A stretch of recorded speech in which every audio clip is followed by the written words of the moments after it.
Hello, good evening, everyone. Good afternoon. Welcome to Brussels to our Battle of Narratives event.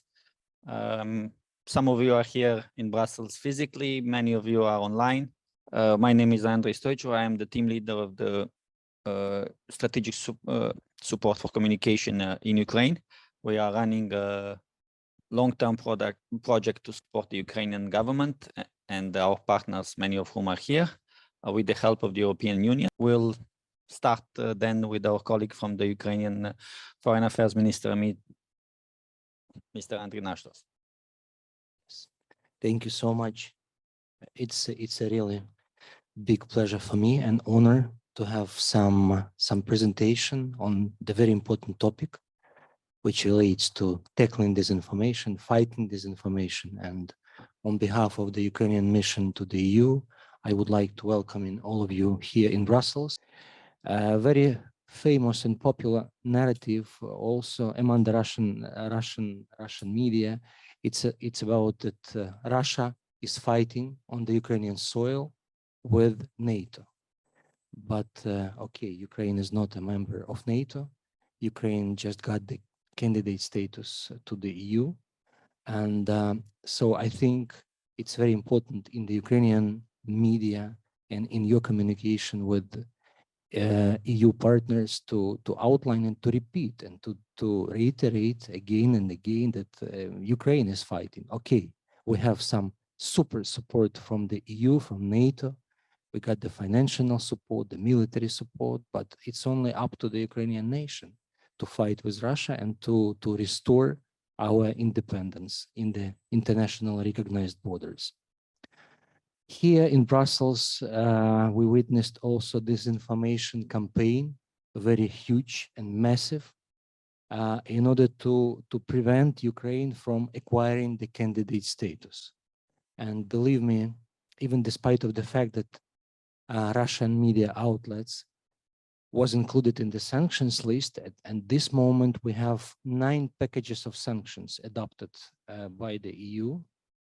And so we have Russian media outlets like Russia Today, for example, under the sanctions, but still we need to push this process further. As a diplomat who was directly engaged in the process of obtaining weapons from the EU member states to the Ukrainian armed forces, I see how Kremlin try to disrupt this process and to make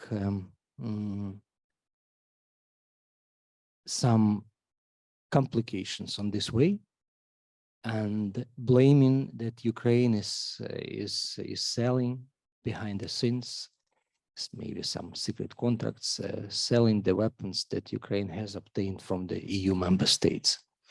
And I'm very happy because the parliament, for example, adopted the proper decision to settle up the committee in the parliament, in the Ukrainian parliament, to oversee and to monitor all the issues. It's about the military supply to Ukraine. Also, we have a new system, monitoring system in the National Security and Defense Council.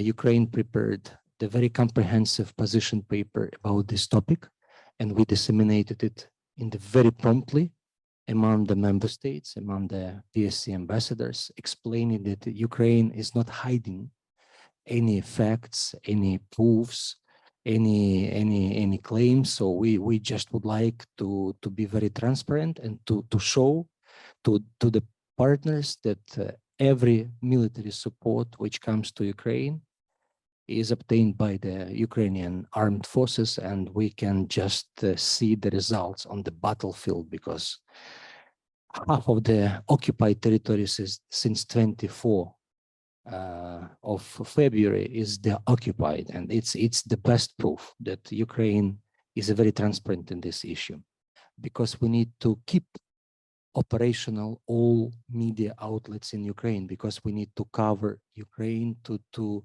deliver information to all parts of Ukraine, especially to those liberated recently in Kherson and in Kharkivska Oblast.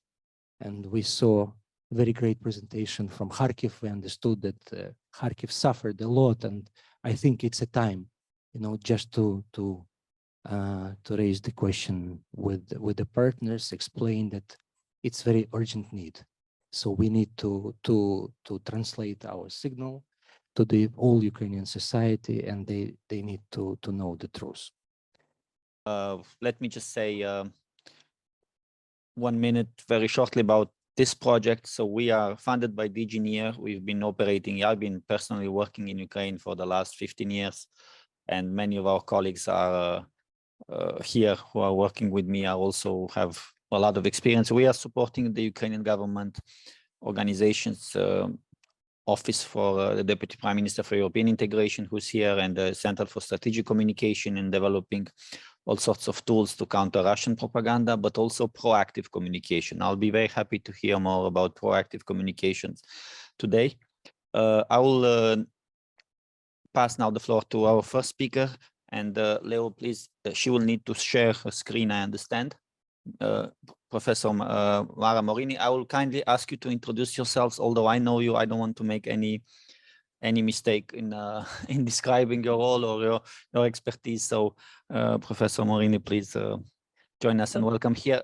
My title was neither too much good nor too much harm to summarize the kind of relationship between Italy and Russia.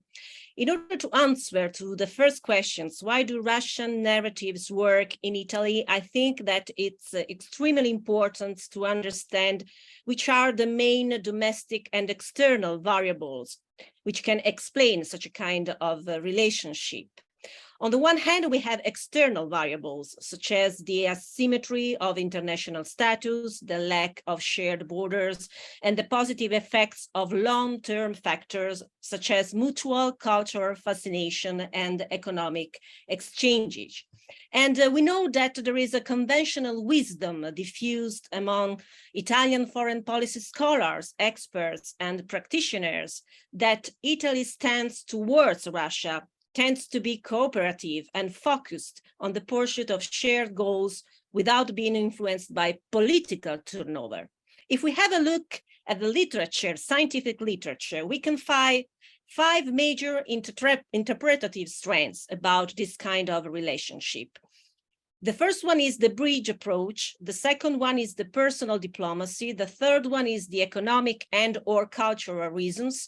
The fourth is strategic factor, and the fifth is a privileged partnership. I think that I pay more attention to the first 3, due also to the short times I have now. So the first approach, bridge approach, underlines the fact that the pragmatic Italian mission is that one of acting as a bridge between Russia and the EU and NATO.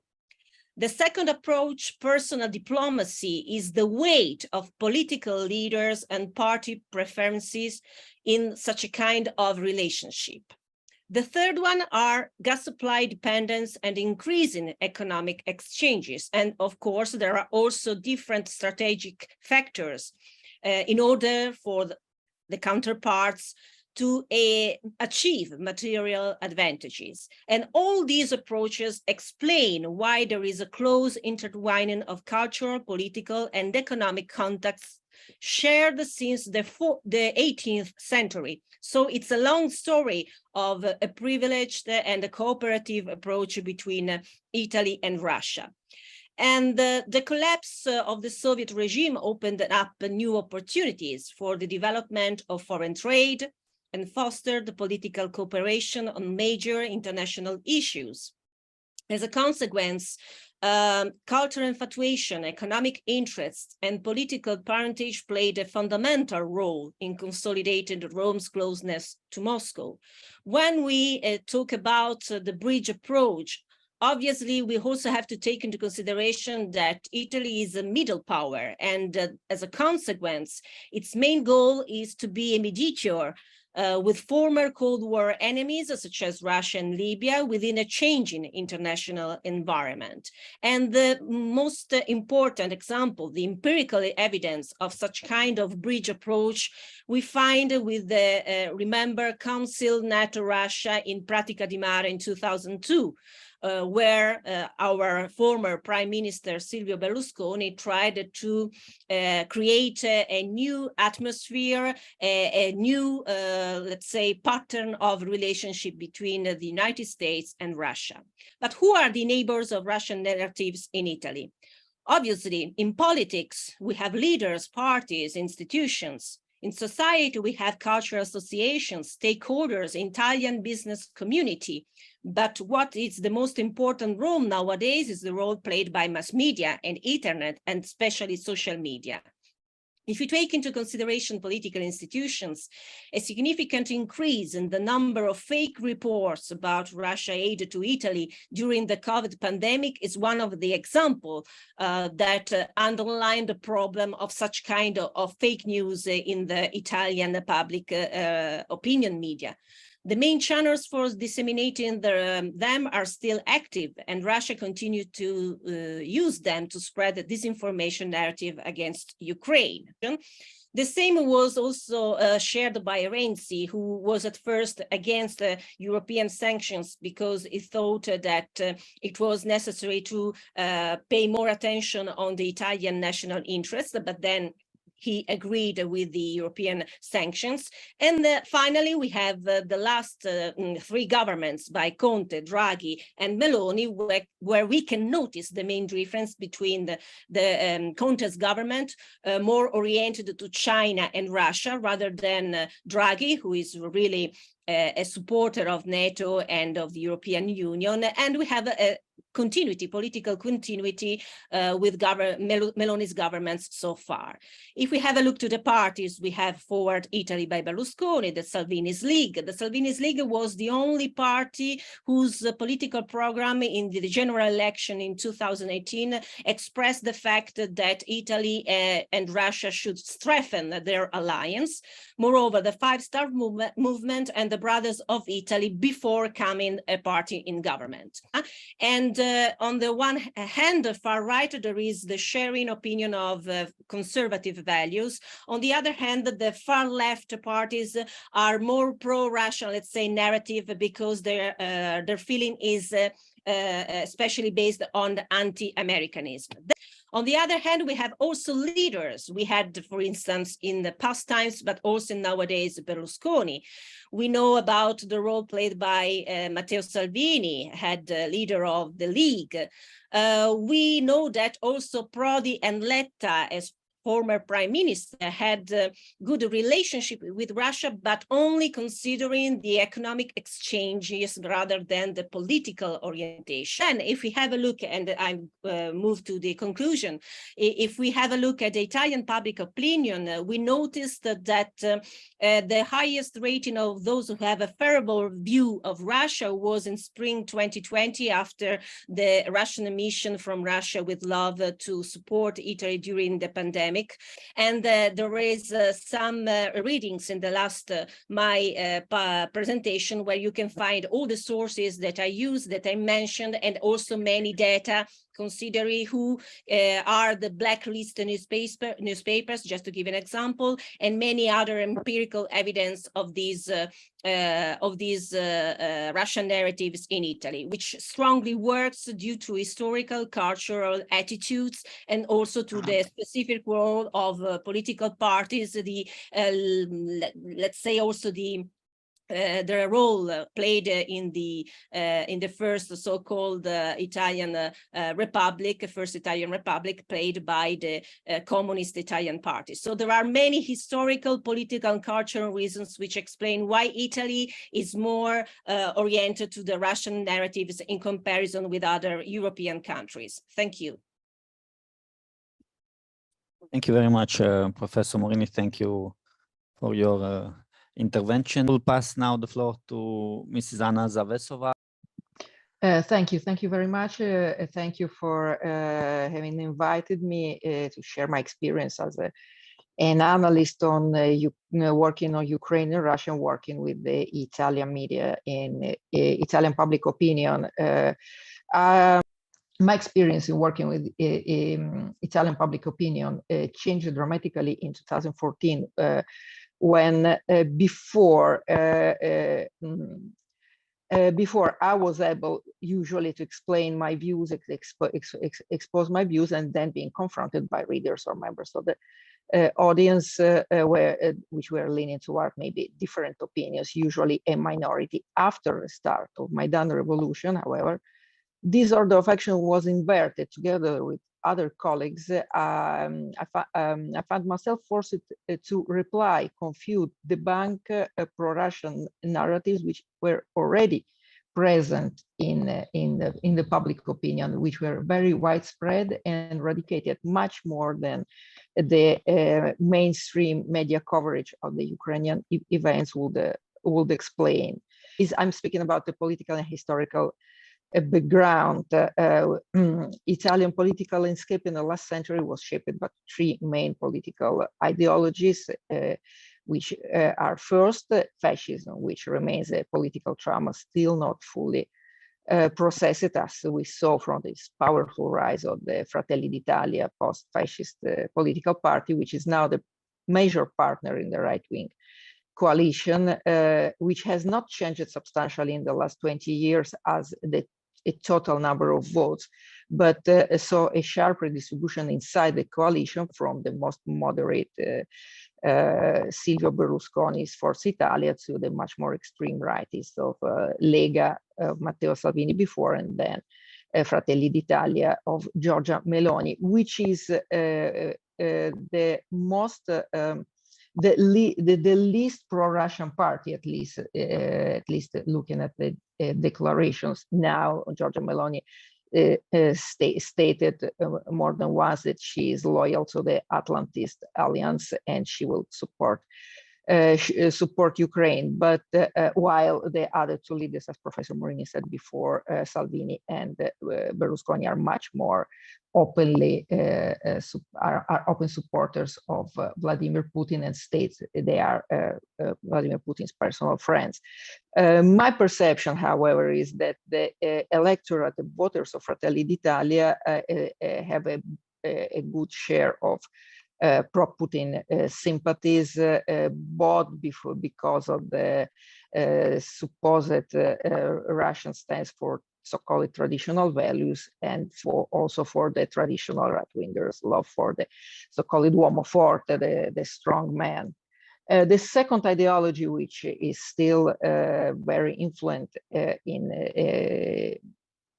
Italy, is the communism, or better, what remains of the communist ideology, and it was represented by the biggest communist party in the Western world, as was the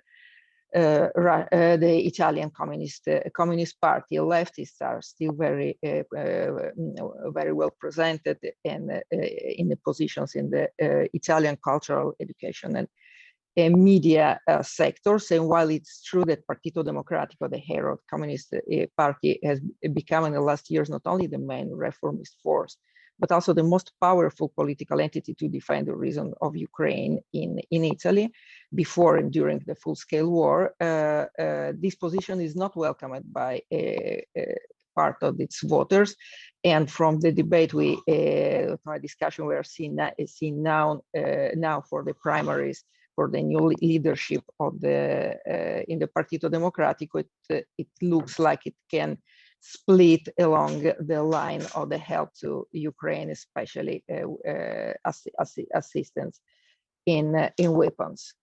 The third force are the Catholics, which have dominated Italian politics for 40 years after the war, and which have filled the center of the political spectrum in place of more liberal parties, as it happened in some other European countries. And we are seeing now in the last months an alliance between a part of the leftist electorate and part of the Catholic world, asking for the so-called peace, and also hitting the squares in Italy, asking for peace and asking for a stop for assistance, especially weapons assistance. But to cut a very long story short, this Italian political landscape was dominated three ideological fronts, it would be better to say, which had their roots in anti-Western, anti-capitalistic ideologies.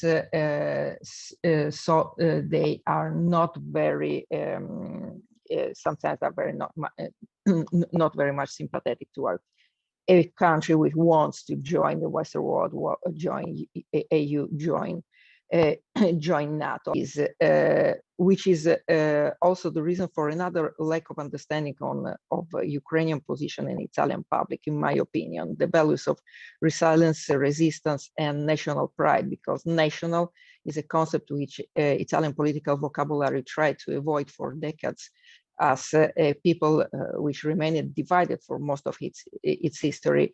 Italians have developed a model of coexistence and cooperations with the invaders, and the Risorgimento movement brought to the birth of the united Italian state in the 19th century is too recent in a country which still placed the regional identity before the national one. And the only moment in the last century when Italian political vocabulary used abundantly the word nation was the fascist era, one of the reasons why today this topic is a half taboo, and why a lot of Italians and Italian commentators also in the media see the proud Ukrainian resistance as a negative, almost irrational behavior, proponing instead a typical average Italian strategy to negotiate, surrender, and then try to deal with the conqueror, a kind of pragmatic point of view. The media market in Italy, which I think some peculiarities of this market are very important to understand, because what Professor Morini was speaking about before, why Italian media are hosting, for example, a lot of Russian propagandists, why they are not so well prepared in coverage of the Ukrainian of the war in Ukraine. First, that Italian labor market is not free; it's dominated by an order, the order of journalists, and the working in the mainstream media can be a job position can be accessed only through a long and very complicated process, while firing journalists is almost impossible due to protection from the labor unions, which makes impossible to adapt newsroom staff to the current needs. For example, hiring Ukrainian history or language students or experts from academia or military. Italian media lacks specialization, and we have so Ukraine being covered by journalists of all the kinds, in the best case war reporters, but sometimes people with no knowledge of international politics, let's to say language or history, people who are heavily depending when they are in Ukraine, for example, on the local. A second point is that these rules, this working order have created a journalist elite which is very difficult to update, and a lot of newsrooms are still managed by people who are not following the pace of the modernity, nor they are encouraged to. So a lot of medium high-ranking media managers don't read in English, or not to mention other foreign languages, while the youngest members of the staff are often overworked and underpaid, and are pushed toward more remunerating career choice. Due to these circumstances, Italian media, especially newspapers, are in a chronic economic crisis, losing readers and consequently advertisement and revenues. So they are less competitive in sending reporters, for example, in Ukraine, paying the language studies, and generally invest on the coverage. And this is also can explain why it's sometimes much more easy, especially for the TV shows, to invite some Russian propagandists, which can make a good rating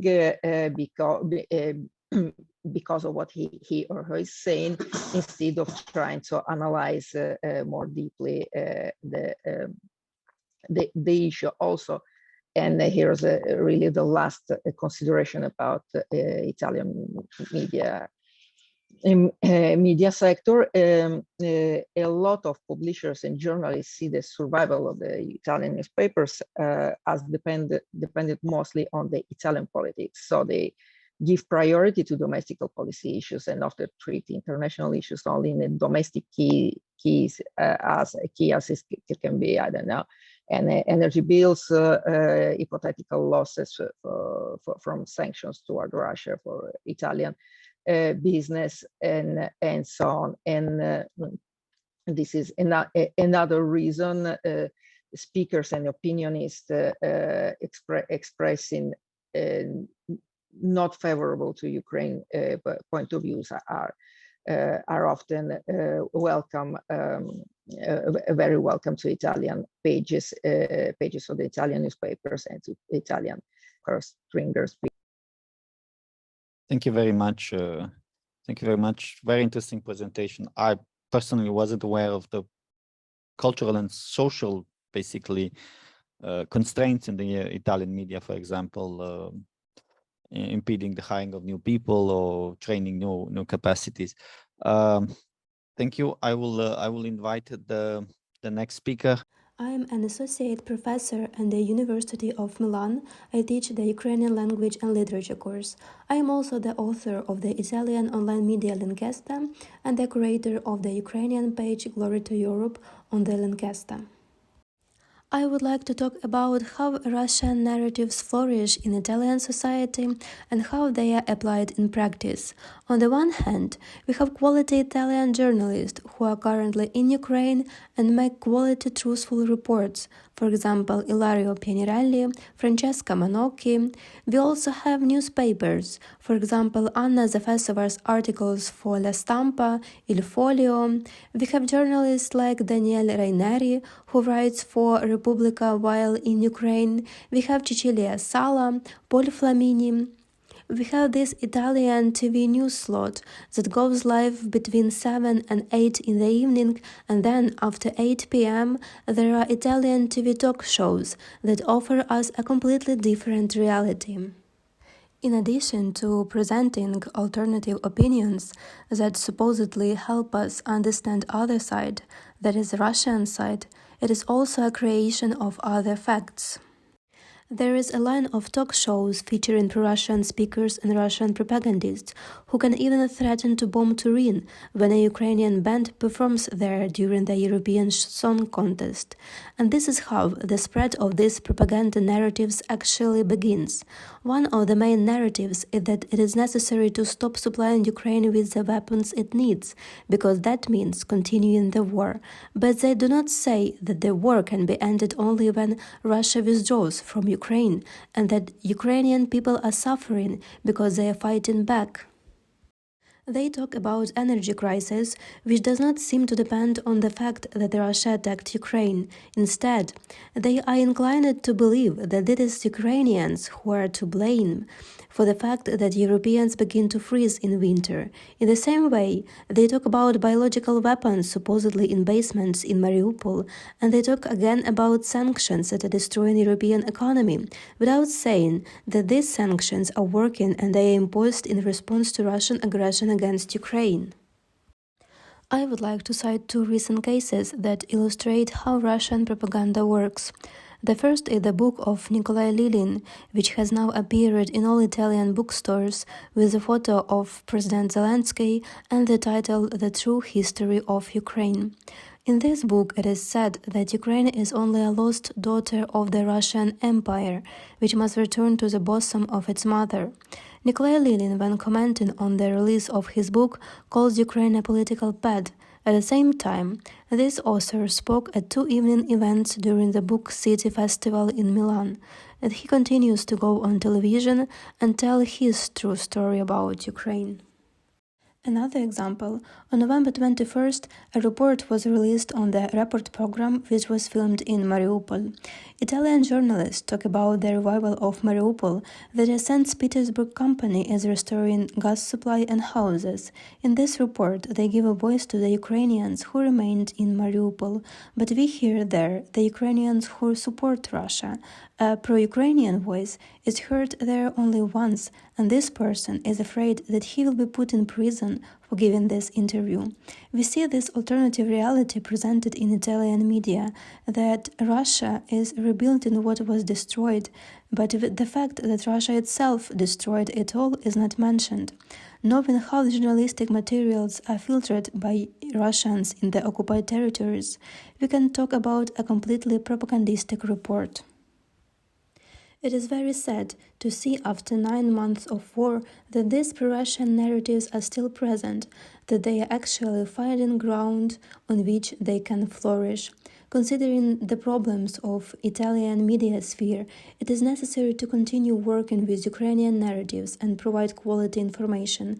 We can say that from 2014 to 2022, Ukraine lost information war in Italy for various reasons, due to the lack of translations and the lack of journalists on the spot. These mistakes must be taken into account and continue to work in order to be present in the columns of Italian newspapers, since the front of Russian hybrid war also passes through the Italian media. I kindly invite, actually it's 2 colleagues, and I'm happy to see that Marco Ferraro is also back online. And please introduce yourself better than I can do. Thank you. Hi everyone, thanks a lot for the invitation. My name is Andrei Kuse, I'm one of the founders of Let's Data. Here with me is Ksenia and Luke, and today we are presenting you how the objectivity and the Russian narratives are actually objecting each other in Italy. So if we go to the next slide, what we are doing, we are currently monitoring the narratives and media discourse around Ukraine in 36 countries, and Italy is one of those countries. Here you can see some graph displaying how much of the mentions of Ukraine we are seeing in the digital media. Right now we are monitoring more than 300 different digital news outlets in Italy, and all those publications are all related to Ukraine. Here I need to do a remark that in terms of volume of publications, Italy is very similar to its neighbors, like neighboring countries like Germany and France, rather France.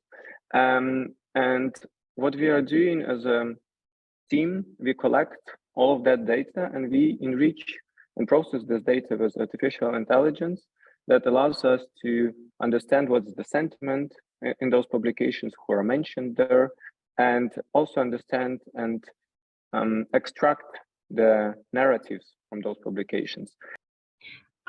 Thank you so much for the invitation. So overall, as Andrei mentioned, we are tracking these publications and we are trying to understand the discourse overall around the world and how Russian propaganda narratives are making it to the discourse. So here we present the topics we track around Ukraine in Italian media. And this is the data for the last 3 days of October for Italian media. So the most popular topic is energy. Which is interesting is that the frontline news as the topic has been a top category for several months in Italy, but starting with the September specifically, energy has become a top topic, just going ahead of frontline news and economics that were actually leading for several months. And we of course see the sentiment. We see the most part are neutral sentiment, which is partly a good indicator of quite balanced type of publications on that. But we also see some negative and positive ones.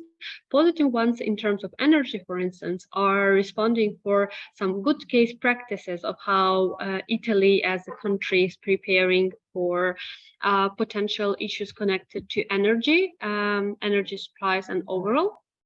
And some overall good things about economics, the same in economics, how is country surviving, and so on and so forth. what is very interesting and really needs amplifying from the positive side is the topic of culture. The topic of culture has been always one of the top topics around Ukraine for Italian media. They usually have very nice traction in terms of quantity and overall in terms of sentiment, a very productive, truthful messages about what's happening in Ukraine.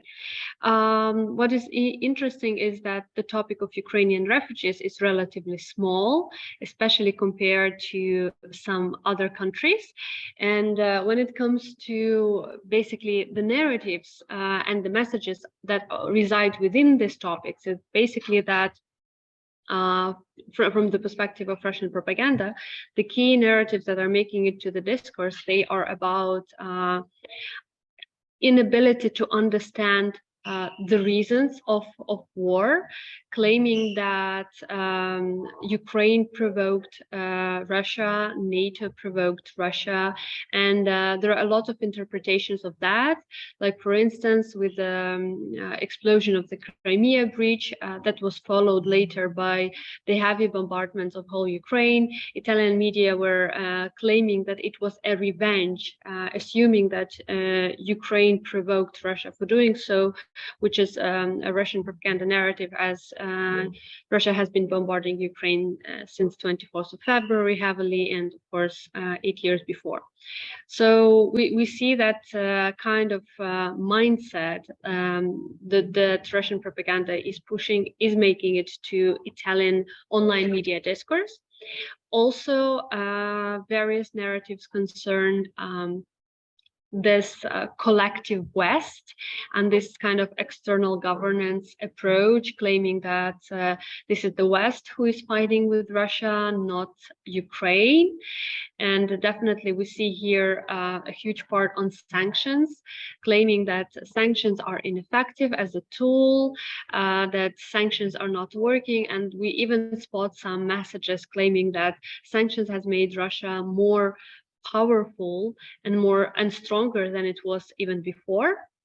But specifically, most of the part is about not understanding the historical and cultural backgrounds and why Russia invaded Ukraine in the first place. I think to that, I could add that one interesting example that we are observing in Italy, and not only in Italy, also in Latin America, but in Italy too, it's the narratives related to the statements of Pope Francis, and there are a lot of traction and actually trying to play on them from the Russian side, because is this general idea of trying to bring Ukraine and Russia to negotiations, and this general narrative, which later became we need to stop war at any cost, giving at any price, giving anything, is actually very exploited by Russia, and they are using it as a, I mean, they are trying to credit this victim blaming of Ukraine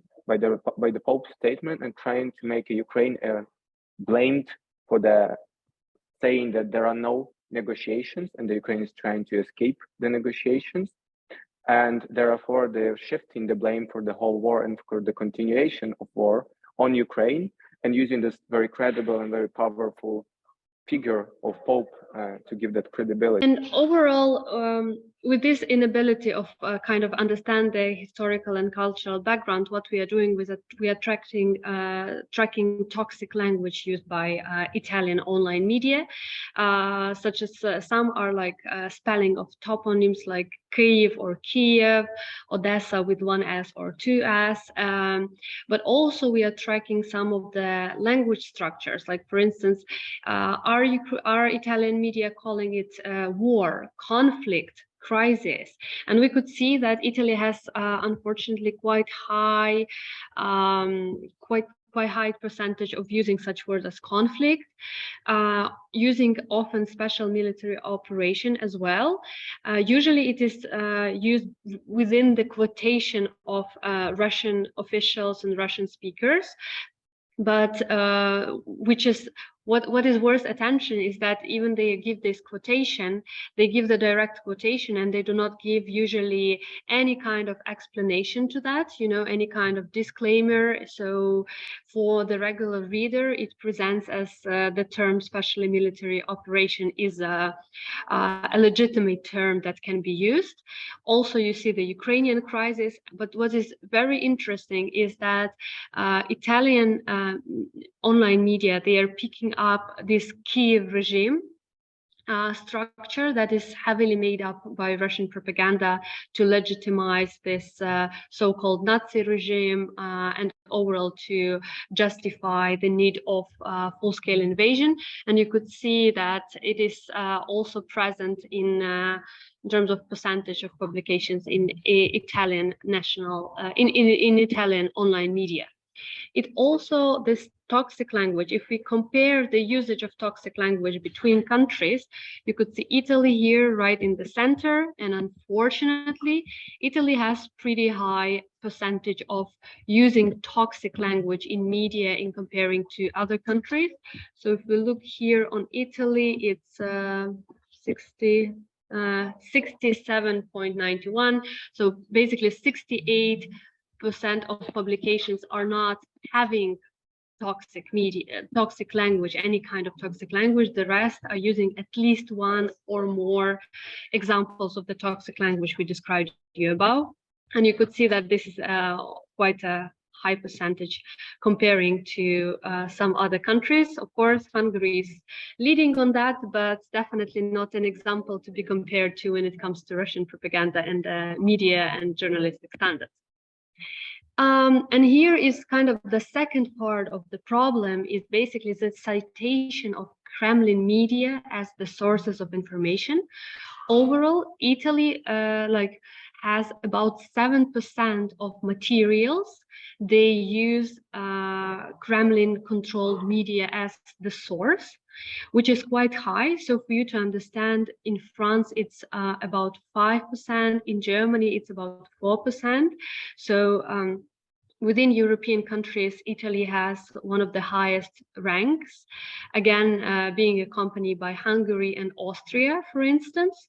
And you could see here when it comes to within this 7% of citation, when it comes to Italy, the majority is quotation of RIA Novosti, TASS agency, less goes to Izvestia, Sputnik, and RT News, and some other smaller Kremlin-controlled media. But you could see that TASS agency and RIA Novosti are highly quoted within. So that is to summarize that is to say that there is a huge, from what we see, there are several these key problems. Is the first, not understanding the background, the backbone of Russia's war against Ukraine in historical, cultural, political perspective. Second one is still using Russian media as the source of information, legitimizing them, bringing their side of the story, and using it as a, kind of playing with journalistic standards, because journalistic standards say that you always have to have two opinions. So they are bringing this second opinion, even though we know that this is not media, but rather propaganda. And third, of course, is high citation of Russian media and Russian officials overall that are unfortunately given as the headline without no explanation, no debunking, no background to that. So that is all from our side. Thank you so much. Thank you very much, Ksenia and Andrei, for a lot of data to digest. We'll close this first session of the debate with the short presentation of Marco Ferraro, and then a few minutes for questions. Marco, Zoom is to you. Yeah. Can you hear me? Can you hear me? Yes, Marco, yes. Okay. So I was delayed in my joining the meeting, which I was supposed to introduce, but I trust that Councillor Nazos and also Andrei managed to kick off this this event dedicated to the Battle of Narratives in Italy. My name is Marco Ferraro. I am based in Kiev at the delegation of the European Union already for a number of years, where my role is to manage cooperation projects in the area of strategic communication and human rights. This event of today is part of a larger cooperation between the European Union delegation and Ukraine to support strategic communication in terms of capacity building. The event of today is dedicated to Italy. There will be a twin event taking place later on Germany. We are very happy to have all of you present today. I listened to great speeches. I'm sure that the next two sessions will also be great. The three areas for today are narratives, that is what we just listened to. The next one will have a little bit more of a political security angle, and the third one will focus on media and also markets, even if something was already said about this now. This project within which we are discussing today is a kind of follow-up to an earlier project dedicated to studying the image of Ukraine within the European Union, which was again managed by the European Union delegation to Ukraine. And this project, the first project, took place before the war. And I want to mention it simply because it was a very extensive study in several EU countries. But one of the findings back then in years 2020 and 2021 was about the narratives of Ukraine within the European Union, including in Italy. I think in my own observation since February, we have probably seen a change in this attitude, even if this is a kind of not statistical analysis, but it's certainly an opinion informed by what we see on several European media. We see also at the institutional level, for example, from the European Union, where we have made very clear that the European Union supports Ukrainian sovereignty and territorial integrity. My first question would be if there is any evidence of what I just put forward as a fact. Is there any evidence that the Italian media and Italian audiences are subscribing to this narrative that Ukraine is defending Europe and is defending European values? And another thing that I would like to ask more from a cultural angle is certainly Italians don't know as much as they could about Ukrainian history and culture. For those of you who have maybe covered the more cultural aspects, what do you think that could be good elements of Ukrainian history and culture that could be activated to get a positive emotional reaction by Italian audiences? Maybe more talking about post-truth, which is this crisis on which most of our democracies are swimming now. Do you see any evidence that Italian audiences are becoming more skeptical towards the very idea of truth, or is there still a demand for truth in media when people approach media? Please, we are, as you feel inspired. You don't need all to speak. Those who wish to do are welcome. Shortly, of course. My perception is that there is a spread in knowledge among Italian public opinion that Ukrainians are fighting also for us. I mean, for defending our values, democratic values. Also because in Italian media, often we find a polarization between democratic regimes and anti-democratic, non-democratic political regimes. So considering that this war has different meanings, not only a war between two states, but also for the change of the international order, I think that there is quite knowledge and comprehension of the fact that Ukrainians are also fighting for us. I wonder only if in individual societies, as we are, not only Italian society, but I would say Western societies, this can have a good impact on our knowledge and on the fact that we are aware of these brave Ukrainians and the consequences of the outcomes of this war. So my idea is that that one which relies on cultural and anthropological variables, issues that maybe make us understand that it would be very difficult in the long term to understand if there is the need to support not only Ukraine, of course, but our values, because the individualism is widespread, I mean, in our society. So this is a problem for us to create a collective action against also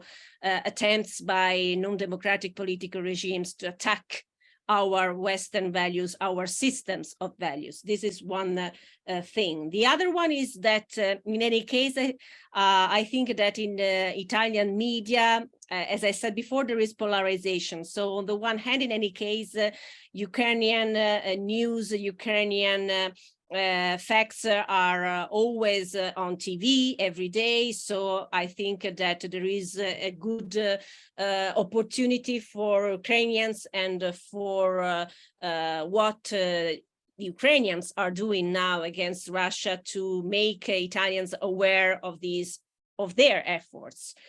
On the other side, I think that obviously the post-truth is challenging. It's challenging all democracies. It's challenging all public opinions, because it's very difficult nowadays to find the difference, the distinction between truth and not truth and post-truth. Even if when we have some newspapers, as in Italy, or media, which spread fake news as if they were facts. And sometimes it often happens in our Italian media. So this is the problem, and it's also a problem of, the Italian and the policy agenda, the priority of public education in the policy agenda. So we have also a problem of making people aware in the education system of the consequences of ignoring some issues, some important issues as geography or the history of some countries. And I'm quite sure that nobody knew what happened also in 2014 in Ukraine. So the main effort probably is to think of how to spread the history, but also the cultural aspects of Ukraine. I could just follow on the. Thank you. I could just follow on the narrative about Ukrainians fighting for European freedom. So we have seen this narrative present in Italian information environment. We have been tracking it.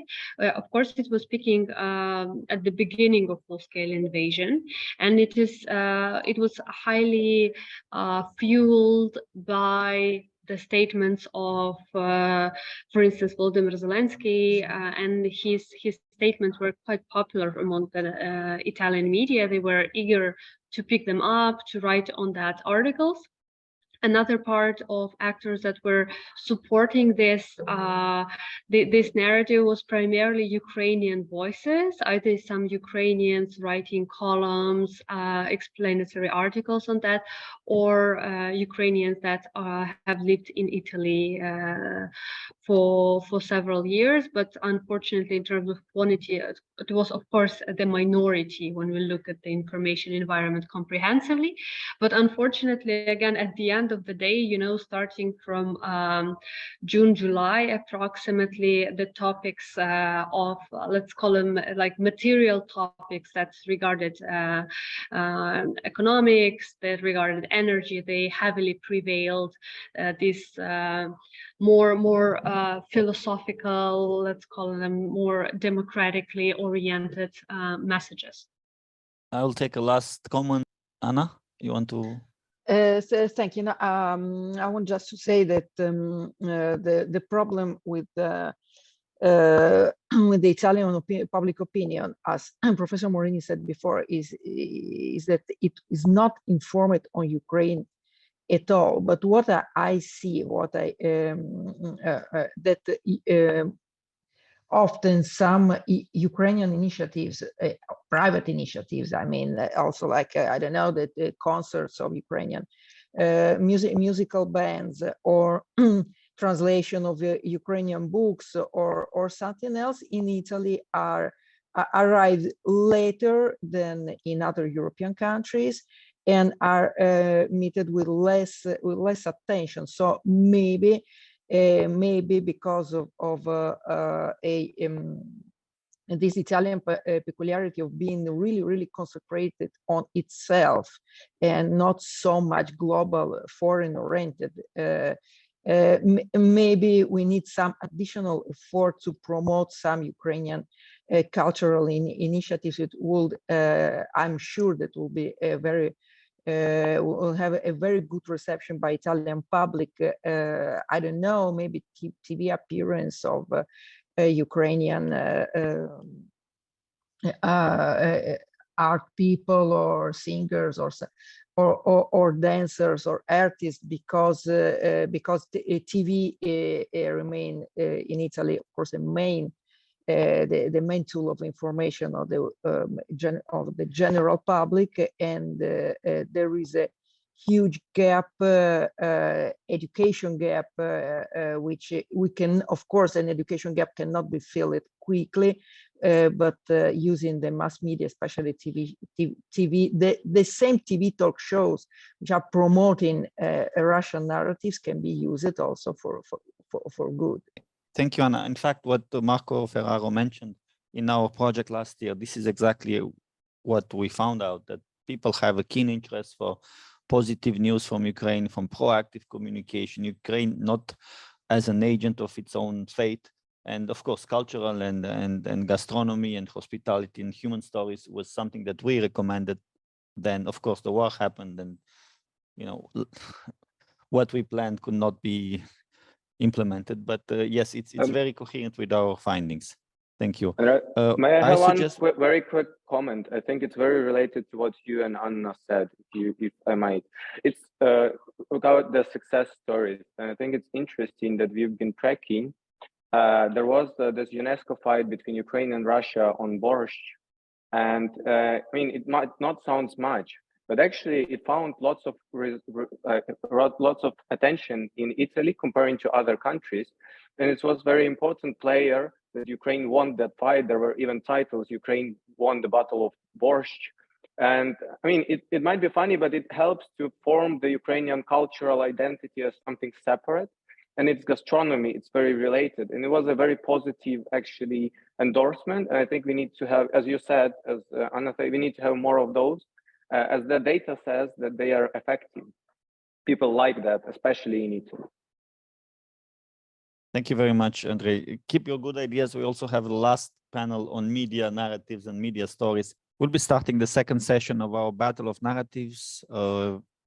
It's part of our support for strategic communication program financed by DG NEAR. We have been supporting the Ukrainian partners since February with different activities on communication development, countering disinformation. Currently, we are in Brussels with the Ukrainian team, and we are doing this Battle of Narratives with a special focus on Italy with very distinguished guests and experts. I'll give the floor and the connection to Andrea Gilli. What was interesting is that oftentimes, it was discussed in the previous panel, what was basically Russian perspectives were presented as Russian facts. Very often, for instance, NATO enlargement as a cause of the war was presented as a fact, or maps of Crimea as belonging to Russia were presented as another fact. I want to reiterate what Mara and Anna said before, so I'm going straight to the connection between hybrid and information warfare. To me, what is interesting is that there were a few teams which were strategically used to, in a way, shape popular perception and ultimately affect government policy. The first one was the risk of nuclear threats. From day one, when I was going on TV, I was asked whether there was a risk of a nuclear Armageddon and whether people should buy nuclear shelters to dig in, or buy sodium in order to protect themselves. And from the very beginning, that's what I work on. Defense policy was highlighting that the risk of nuclear Armageddon was very unlikely, but still the narrative has continued basically uninterrupted from day one until the other day. And obviously, if there is a risk of nuclear threat, the implication is that we should do everything to stop the war now, meaning stop the supply of weapons to Ukraine. Another narrative which was interesting was about sanctions.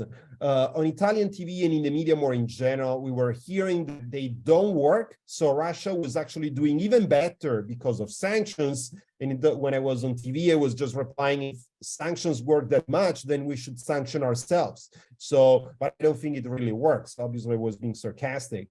But so, and the narrative which was spreading was that Italy was being hit more than Russia. And again, these to promote the idea that we should stop sanctioning Russia.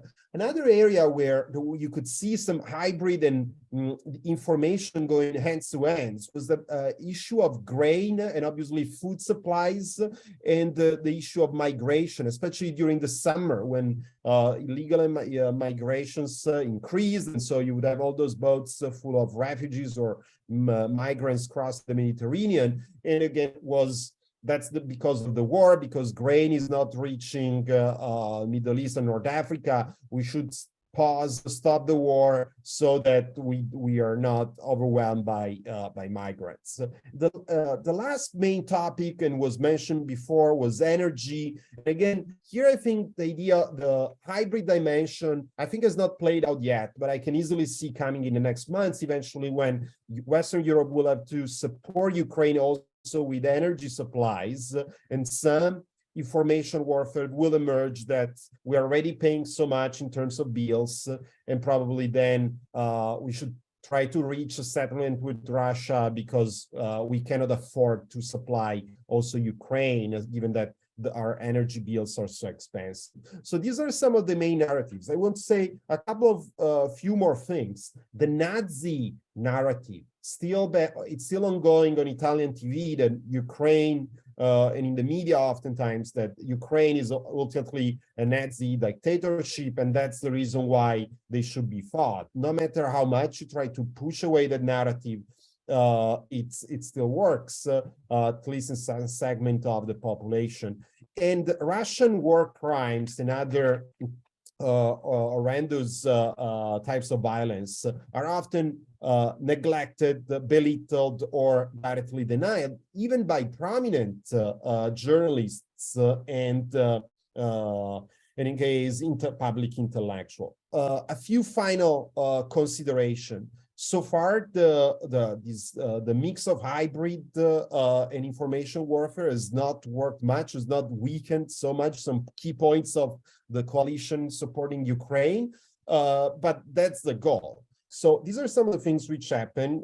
I think it's unfortunate, but overall, I think it's part of the game, and me, as many others, have tried to just bring facts to the Italian public debate, and hopefully it worked, or at least we try to contribute. So with these, I stop here, and I thank you for your time and for your attention.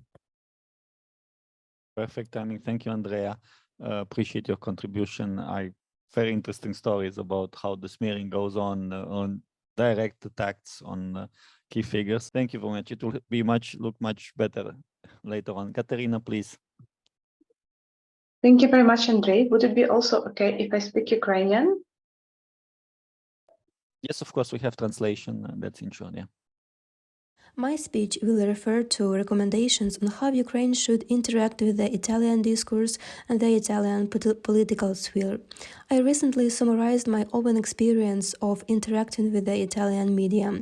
From February 24 until the end of May, I had been appearing remotely on Italian television and radio almost every day and could understand the discussions and questions that arise from journalists and the audience. I also talked with my fellow experts about what Ukraine could have done differently and what was not done at all. I have prepared a number of recommendations that can be divided into two groups: platforms and personalities with whom it is worth interacting and which messages to promote. I must know that some points have already been voiced by other speakers, and some points have actually been copying from one analytical research to another, such as promotion of human stories, culture, gastronomy, and yet Ukraine is still struggling to promote these messages in the Italian discourse. Let me start from saying that since I worked as a volunteer fixer for Italian channels and journalists at the beginning of the full-scale invasion, I saw that very often Ukrainian officials, the higher the rank, the more often they were not available for comments. This is understandable, since they have many issues, media inquiries, and this is impossible to answer all of them. But what I lacked was an understanding who is responsible for working with international media in the ministries, parliament committees, and other institutions, so that I could contact them quickly, and if not the minister, nor the deputy minister, that who can be contacted to give an official position and preferably in Italian. This was very much lacking both for me and for fellow journalists who really wanted to tell the Ukrainian story, but they could not do this because they don't have access to primary sources. My next point is about media platforms. I observed that some editors of the programs began to understand very well some nuances of the Russian-Ukrainian war, so I did not need to explain the basics anymore when I was preparing materials. And this is against the background of the fact that in general, Italians are more interested in Russia and understand Ukraine less. So it is very important to continue to build relationships with these people, maintain contacts, provide them with information. Show your willingness to interact. This applies to both government and non-government Ukrainian experts. And who can be a multiplier of Ukrainian narratives in Italy, of course, are the Italians themselves. Local experts, university professors, are trusted by Italians. They are invited to broadcast on television and radio. Accordingly, it is necessary to engage with those experts who are invited to comment on both the course of war and Ukraine in general. It is worth inviting them to Ukraine for a visit. These can be experts who proactively write about Ukraine, like Nona Mikhalidze, Natalie Tochi, but also other experts, for example, military experts, such as Leonardo Tricario, Viceto Camporini, who understand military affairs and understand Ukraine to a lesser extent. In my opinion, it is necessary to invite these people to Ukraine right now, to Kyiv, Lviv, or Odessa, and show what is happening, present different stories, and not only military ones. It is necessary to promote a discourse about Ukraine not only related to the war, because it is clear that people are tired of the war, as well as the fact that the best stories about the war are the stories of Ukrainian victories. But it is also possible to show how Ukraine lives in general. For example, suppose we are in Kyiv. In that case, we can see how people charging their phones at the petrol stations, trying to keep warm. In the elevators, there are chairs, water, and basic necessities in case people get stuck in the elevator without electricity, to show the culture of mutual aid and musicians on the streets. It is about how citizens survive with their heads held high. These stories are worth communicating in Italy. Regarding artistic and cultural events, it turns out that even if we bring abroad very good Ukrainian speakers from various intellectual or artistic communities, these events are often attended only by Ukrainians for various reasons, whether it is insufficient communication or a lack of understanding of how to communicate in the local context. It is necessary that musical bands or writers who come to Italy perform not only for Ukrainian diaspora, but also for the Italian audience. I can't advise on the promotion part, because I'm not an expert in this, but for example, if Måneskin promoted the Ukrainian band Go A, both bands performed at the Eurovision last year, it could attract more attention of Italians to Ukrainian culture. To sum up, of course, it is important to demonstrate what Russia is doing, war crimes, genocidal crimes, but it is also important to talk about Ukraine itself, because very often, when we talk about Russia, we don't talk enough about Ukraine. Going on to Maya Mazurkiewicz, I hope she's here. And again, please introduce yourself. Maya, are you here? I am here. Yes. Thank you very much. It's a pleasure being here. My name is Maya Mazurkiewicz. I'm a co-founder and head of Stratcom of Alliance for Europe, and I work with disinformation since basically 2015. So the elections in Poland as well. And we've been looking at the different issues around disinformation and mostly how disinformation is affecting the attitudes of people. And I would like to share a screen with you and show you a short presentation. And basically, I won't be, you already had said so much about what is happening with Russian narratives in Italy and Ukraine as well. So I would like to more focus on showing what disinformation is doing with people, how it's working with it, and also tell you a bit about the disarm framework that might be a solution to better look at the disinformation. So basically, we know, I think, after all discussions from both panels, that the society is at risk, that Russia is using disinformation as a weapon, is doing that during the war right now in Ukraine, but also in general in the European Union, is very much using disinformation to destabilize the society and polarize our societies. And it's using it also in within different elections and times in between. And disinformators are winning. We are trying to do everything that is in our hands to basically cooperate and work together in order to fight disinformation, because only fact-checking is not enough.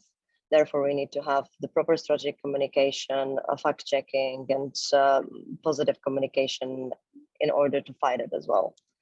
And we as defenders are still struggling, but I think that what is happening as well with the full-scale invasion of Russia and Ukraine is something that more and more organization institutions are getting on board and trying to come together in order to work towards better solutions.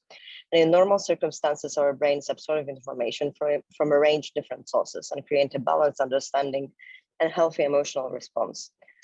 But there is a crisis response. And we are in the crisis response for a few years already. It's not only with the war, but it's also with the pandemic. And that's the moment when our brain is triggers a fight, flight, or freeze response. And what is happening? We're having a tunnel thinking. And therefore, the brain of humans is just like accepting those information that they want to see. And the governments and other hostile actors use these techniques to control behaviors of people. And that's what Russia is doing, is very much amplifying feeling of crisis, threat, and frustration in a day-to-day life. And I think that a lot of narratives that already been shown are exactly the great examples of that.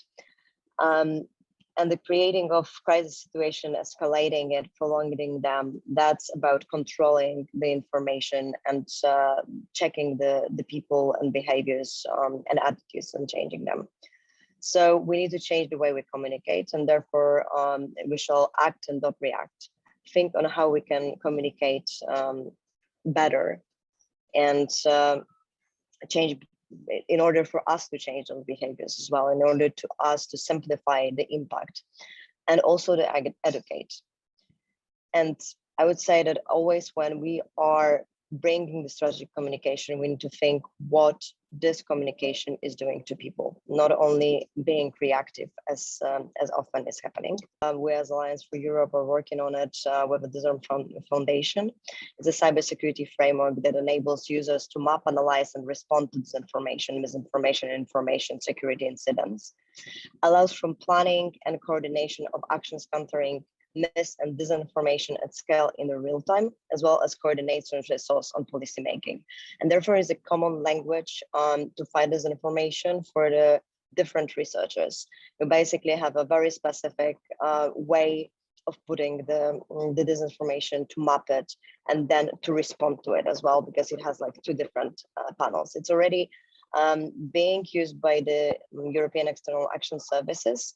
We will have the NATO report coming into it. And I believe that if we're thinking about this information, talking of how it's working, the solution of looking at it, that already has been tried and tested at the cybersecurity approach as well, is something that we also should think for. And that's what we are doing. So when we are doing the research on the different narratives, we are looking of how to better map them, how to better coordinate with different institutions, initiatives, organizations that are doing the mapping of the organizations, because we only can move forward with the disinformation when we're acting together.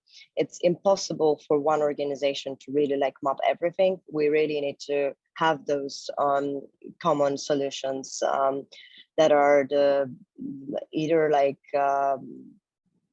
groups of organizations or the constellations, or as well ISACs that the Americans are already doing. And I think that's a great response to do that in Europe as well. And I will tell you a bit more only about the media literacy, because when we're talking about the disinformation as well and what's happening in Italy and other countries as well, we need to think of how to talk with people. And people basically, when they see those narratives, they are prone to them because they don't know how to better digest disinformation and information. And we as humans right now are having as many information coming to us as our ancestors did for their whole lifetime. Therefore, with the public editor that we work with the Goody Labs and Berkeley Institute to Data Science, we're also working on the media literacy approach. And I think that's something that could be really well done in Italy. We are just moving in Europe into it. And with the building this community as innovating new business and civic tech opportunities, that's something that will give the further approach. Because I think that we're really mapping a lot of this information is super crucial, but it's also super crucial to work together and find the great solutions. So I'm just going to briefly tell you as well who we are. Is Alliance for Europe, a non-profit startup providing digital intelligence for democracy, creating communities for actions and civic tech for impact. And a COXEC collab, that is the Disarm Foundation, Disarm Foundation as well as a network innovating tools to counter disinformation and cognitive security threats. And it's founded by Professor S.J. Terp and Dr. Pablo Brewer, that are also starters of the Disarm framework. And I think that's my time is over. Thank you very much. Thank you very much. Maya, very, very interesting. As a social psychologist, now that we're going into the short Q&A part of the second part of our activity, I'm very interested by what you mentioned, how, of course, some of the technologies are new, but the basic human brain and our behaviors are still the same, and we are still affected by very strong emotions. So my question will be, what are the strong emotions that we know? The strong emotions are fear, anxiety, envy. What are strong emotions that, the question is for all the panelists, that you have observed are most frequently triggered by disinformation? Thank you.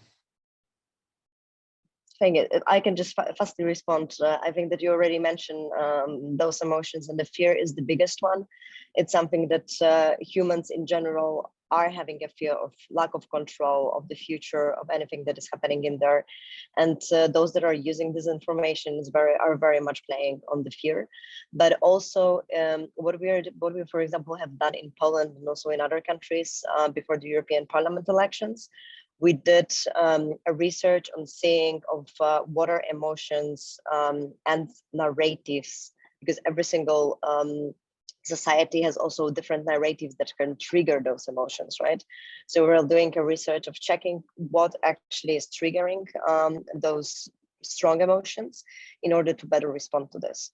Because fear is a strong emotions, but then it's a negative emotion. We cannot use fear in order to better the strategic communication. We need to bring the opposite, positive emotion to those people, right? To give them more security, to give them more community building, because the fear often goes to bring more nationalism, more populism, more us versus them narrative.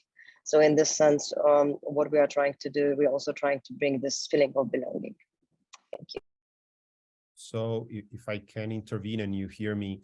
So my feeling is that when it comes to those spreading misinformation, disinformation, which oftentimes are just average Italians, there's a lot of frustration. You see, especially when they insult you privately on Twitter or Instagram, that there's a lot of frustration and a set of envy driving their, they're unhappy with their life. And so they bandwagon with Russia propaganda because they conflate cognitively US, NATO, Europe, von der Leyen, capitalism, my life is bad. And so I stay with the other part. To really simplify, as not an, and I'm not a psychologist, but that's a trend. When it comes to those receptive, I would say there's obviously this dimension, but there's a lot of fear.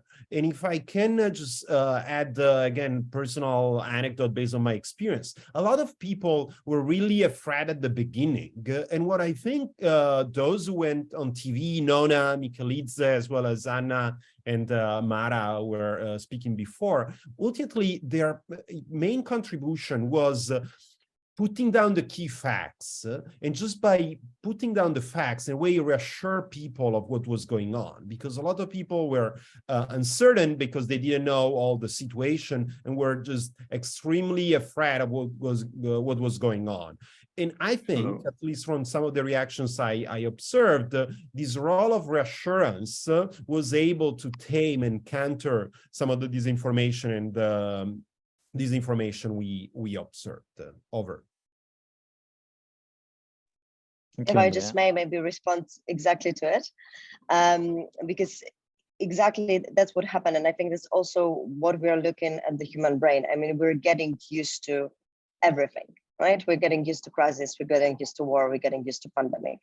And that's why at the very beginning, it's super important to have a proper strategic communication. Nona?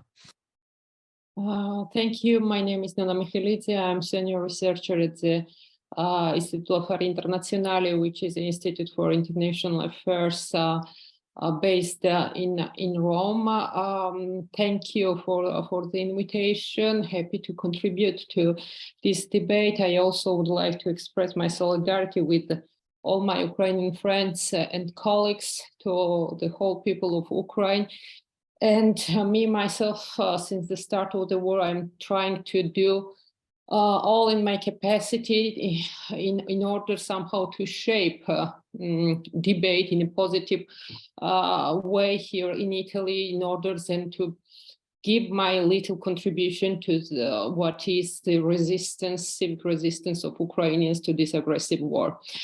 Now, speaking about the media narratives, as my colleagues previously mentioned, for years the Kremlin has infiltrated Italian public debate on Ukraine with certain strategic narratives, enormously influencing Italy's perception about Russia and about Ukraine. One of the reasons, and my colleagues mentioned number of one, is also the fact that Italy has never perceived Russia or Russia hybrid warfare as a security threat. And this, in turn, has allowed pro-Russian narratives to shape Italy's mainstream debate on Ukraine. a limited understanding and expertise on the region, and under the region, I mean Russia and the whole post-Soviet space, have further contributed to the spreading of pro-Kremlin analysis and rhetoric within the country's elite and wider public. And these narratives have been disseminated through numerous channels, including think tanks, academia, universities, mass media, agents of influence, cultural associations, mostly financed by the Russian embassy here in Rome, business communities, and the media disseminated also kind of official statements coming from Moscow. Usually the debate in Italy starts with the wording of Russia started an aggressive war, and after this what follows is a long list of false narratives promoted by the Italian mass media, be it public or private broadcasting, through interviews that they are making with politicians, civil society representatives, journalists themselves, because Italy has this kind of strange tradition that journalists are interviewing other journalists, academians, and think tankers. The mass media used to call all this community geopolitical experts or experts of geopolitics. So these experts of geopolitics include usually contributors to the Italy's main monthly journal called Limens, including its editor Lucio Caracciolo.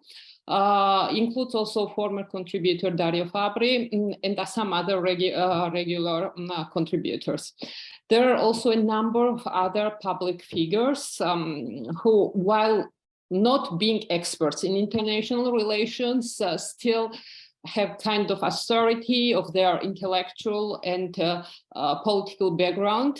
This includes, for example, former politician and philosopher Massimo Cacciari, philologist Luciano Canfora, and there is an outspoken journalist also Michele Santoro, and former Five-Star Movement party member Alessandro Di Battista.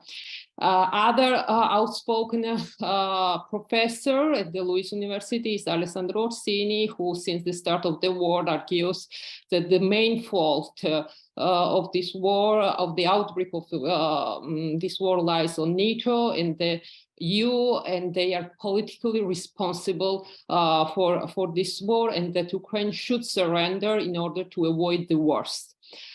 He is backed by newspaper Il Fatto Quotidiano, which is disseminating disinformation and misinformation, and his director Marco Travaglio is one who is advocating against sending the arms to Ukraine. So now, what are the main narratives? Some of them have been mentioned already by my colleagues. One regards, of course, the famous issues regarding NATO expansion that provoked Russia with its NATO expansion. Usually the EU is not depicted as a provocatory actor. More, I think that there is a lack of knowledge about EU-Ukraine relations, and EU's importance in the way of transition towards democracy of Ukraine. For example, the debate completely neglects this relationship or aspects related to the association agreements, and usually they neglect the fact that, for example, Russia equally opposed the NATO as well as the EU's engagement within Ukraine. Overall, there is an assumption that the Kremlin oppose the NATO enlargement, but it would be rather okay in case of Ukraine's integration in the EU. There is a lot of disinformation about the NATO's activities in terms of the trainings or, for example, exercises such as Sea Breeze in the Black Sea. Then there is another aspect of this narrative claiming that it is a war between the US and Russia, with the EU having no voice in it. while Ukraine is just a puppet in the US hands. And the underlying argument is that Russia has kind of structural interests threatened by the US, and you will find no elaboration about the fact that such interests are in fact a claim to a zone of influence by way of elite cooptation, intimidation, or military force over neighbors. Ukraine's agency is almost never taken into consideration. Ukraine is discursively described as a passive object of US-Russia competition. And then, of course, the war goes to the advantage of a US intent on making Europe even more dependent on the US. Then, of course, there are a lot of disinformation about the US providing heavy arms, offensive arms, Ukraine since 2014. And unsurprisingly, their suggestion to Ukraine is that it should surrender to Russia's military superiority to avoid further casualties, and that the US and EU should negotiate with Putin now.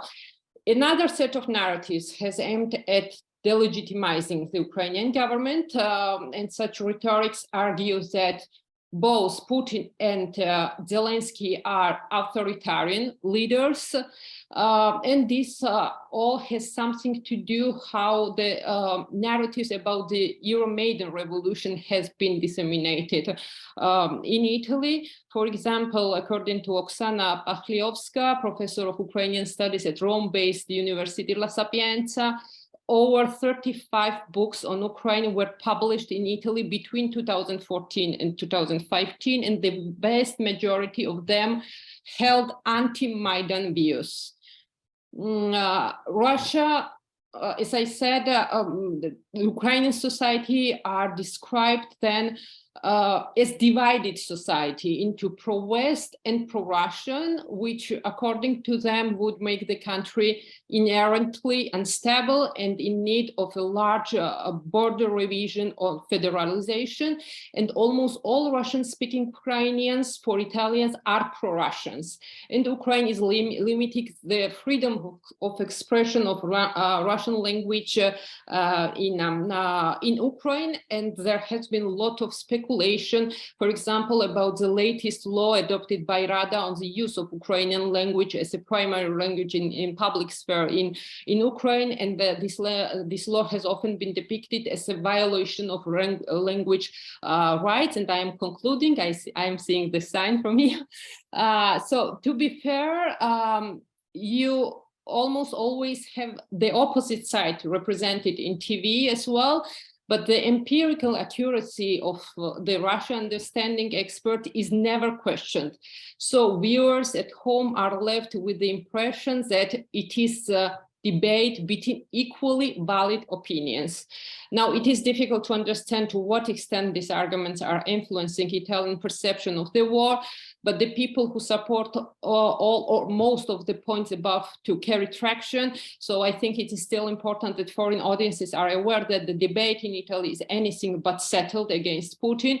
No one defends the war, but many, including publicly, are unwilling to consider kind of imperialistic ideology with which Putin's regime is imbued as a factor. We have, in order to understand so the traction of the media narratives, we have this public opinion polls made by Eurobarometer in October, and it says that Italy is by and large the most skeptical country in Europe in supporting Ukraine on a military basis. They are open to Ukrainian migrants and refugees, but the military option is very unpopular across the political spectrum, and this goes from left to the right. And indeed, tens of thousands of Italians marched through Rome on November 5, calling for peace in Ukraine and urging Italy to stop sending weapons, fight this Russian invasion. To conclude, having said that, the Italian government seems to have now fully aligned itself with the firm position of the NATO and the European Union. However, pro-Kremlin narratives are still popular and still have the potential to gain large influence on the society. Hi, everyone. It's a pleasure to be here today with you guys and those who are offline and, of course, those who are online. And I would like to thank the organizers, Andrei, especially you, because you allowed me to have a secret audience with us today, which is online, which is called Italian students. And I'm really happy that the majority of them, and I just controlled the Zoom link, they were listening, what especially Nona said just right now, in order, because they are the one who are the clients of the information. And specifically for me, being not only the associate professor, but also expert on Italian politics and media, I was asked by the organizer to slightly present a different angle of the presentation. And that's why I'm continuing in not in Ukrainian, but in English. And in this respect, I wanted to see you and to draw you to the roots. What makes this Italian media so different in terms of being Eurosceptic, then what makes it, so show-oriented, what makes it, somehow that Ukrainians sometimes do not understand. If we can follow on the next slide, please, if that's possible. Sorry, because I don't have a connector. Yeah, perfect. So these graphs, just to give you an idea how the Italian media landscape is characterized by the dominant role of television in comparison of all of the media platforms. So what you can see here on the left, it's how offline, so it means the people of Italy prefer. So what do they prefer? They prefer TV news, which is obvious because everyone likes the TV, and let's say prime time is occupied by the news. So it's nothing different with the Ukrainian audience. It's the Italian audience, the same. Look there on the names: Mediaset, Sky, Telegiornal, 24, TVGiorno, and all of the Rai news, and then comes some of the newspapers.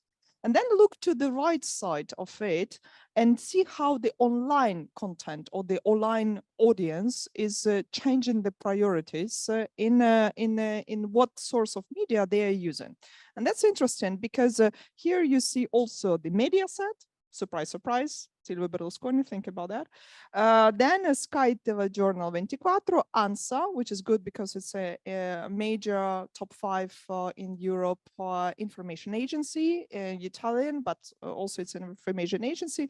La Repubblica, then fan page, Il Corriere della Sera, and all of the, let's say, the sources of what we call interesting and analytical sometimes approach. So see this difference. So the online audience, again, Italy is oriented to the TV watching, not online watching, but to the TV.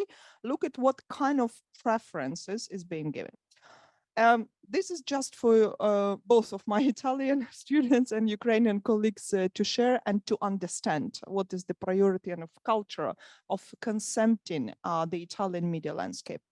If we go to the next slide, and it's also interesting because it comes to the aspect of trust. So it means watching the news, but it doesn't mean that I'm trusting the content of this news, right? So it's always different, And here it's interesting also to observe ANSA, Sky Telegiornale, Il Sole 24 Ore, TV La 7. I'm going to talk about this media specifically. I mean, content TV channel, Il Corriere della Sera, and there are some of the major content of the newspapers themselves.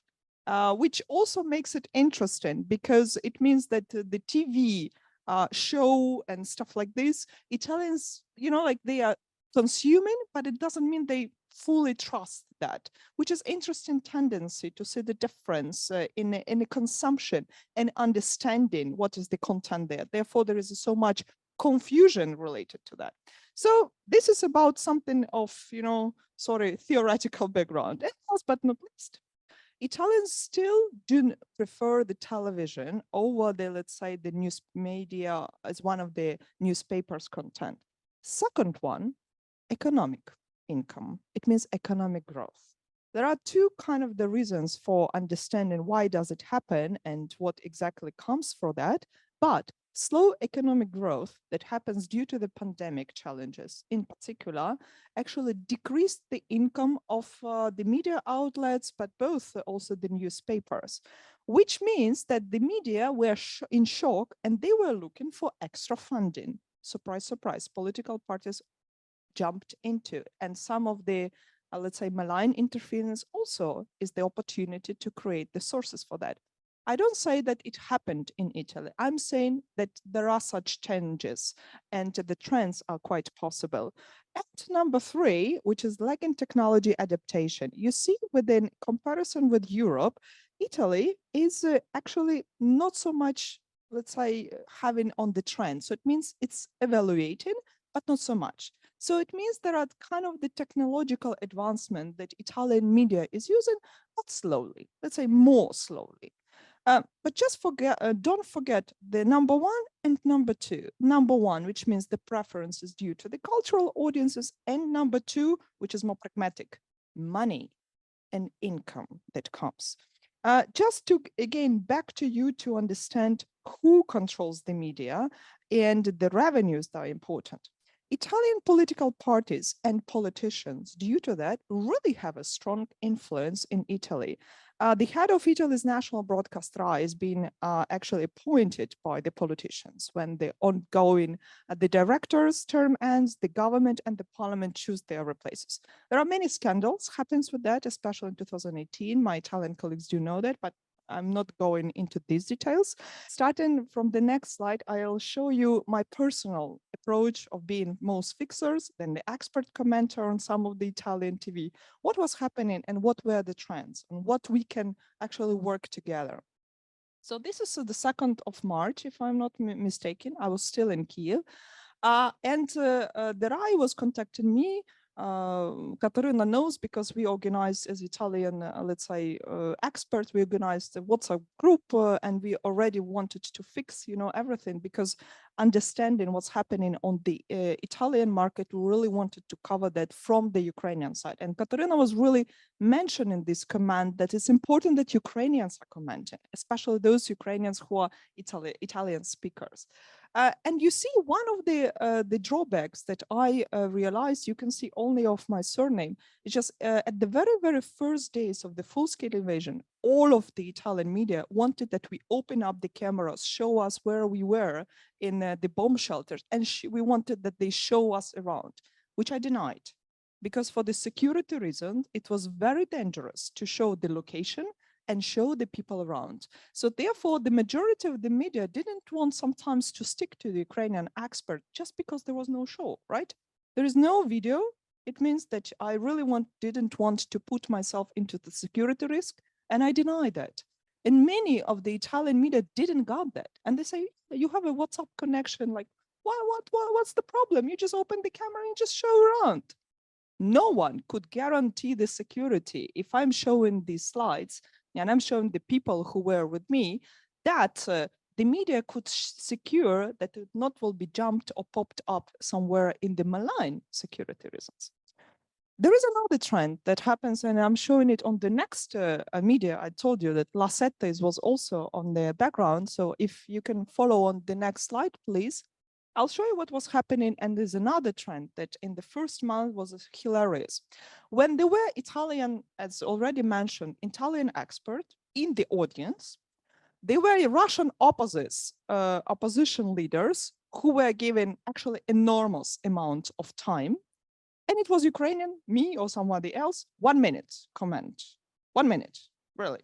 So 10 minutes of the Russian opposition leaders or whatever, let's say experts or something, and me 1 minute, because I was online. Then there was a question of, oh, we don't have a good connection, or we are losing the expert and something. And I commented sometimes that Ukraine is always on the backslide, of the commenting. So Italy doesn't even got that into understanding. So this is just for you. This is the end of March already. So again, it's La Sette, it's a prime time. Very important 8:30, show that happens very often, each and every evening. And these are the things that basically continued through April and May, to be precisely. And sometimes it was not changed. And actually, many of the Ukrainian experts who were speaking Italian just gave up.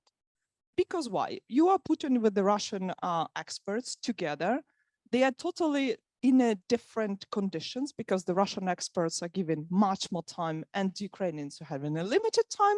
So, and you can't actually oppose to the arguments because there is a switch off the mic that you're not cannot comment. And of course, you're limited because I'm sometimes saying, oh, we don't have a connection with this expert, we lost her and stuff like this. So these were kind of a very brilliant examples of how the first month of cooperations with Italian media, with me personally, were happening.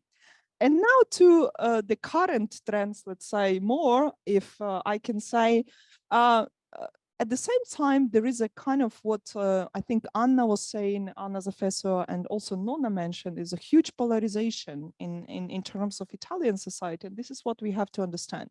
And if possible, yeah, I really wanted to reflect, and some of my previous colleagues were already touching upon that, but it was in my personal example, always in the media and majority specifically in the first month of the full-scale invasion was always related to conflict, not war.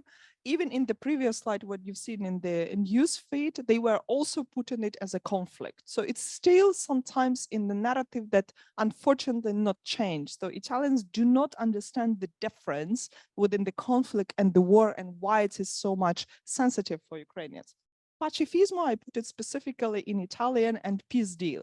It was a moment specifically at the end of March when you remember there were kind of fake attempts of trying to have a peace deal. And then, of course, we were talking about June period, and then we're talking about October period now, when the Italians were saying, when this peace deal is going to happen, like really, because we are into that. And Nonna was just saying that Italians having this protest in Milan and Rome in particular, they were demonstrating that a peace deal is important for them, and that's why they don't want to actually support the military donations and military equipment of Ukrainian army as such. So this is another trend. Energy crisis. One personal comment here. Italian audience never receives the difference of the energy crisis and the Ukrainian war. They stick it together. They think that the energy crisis is because of the Ukrainian war, which is not the case. Because EU didn't, let's say, change its energy policy till the very now.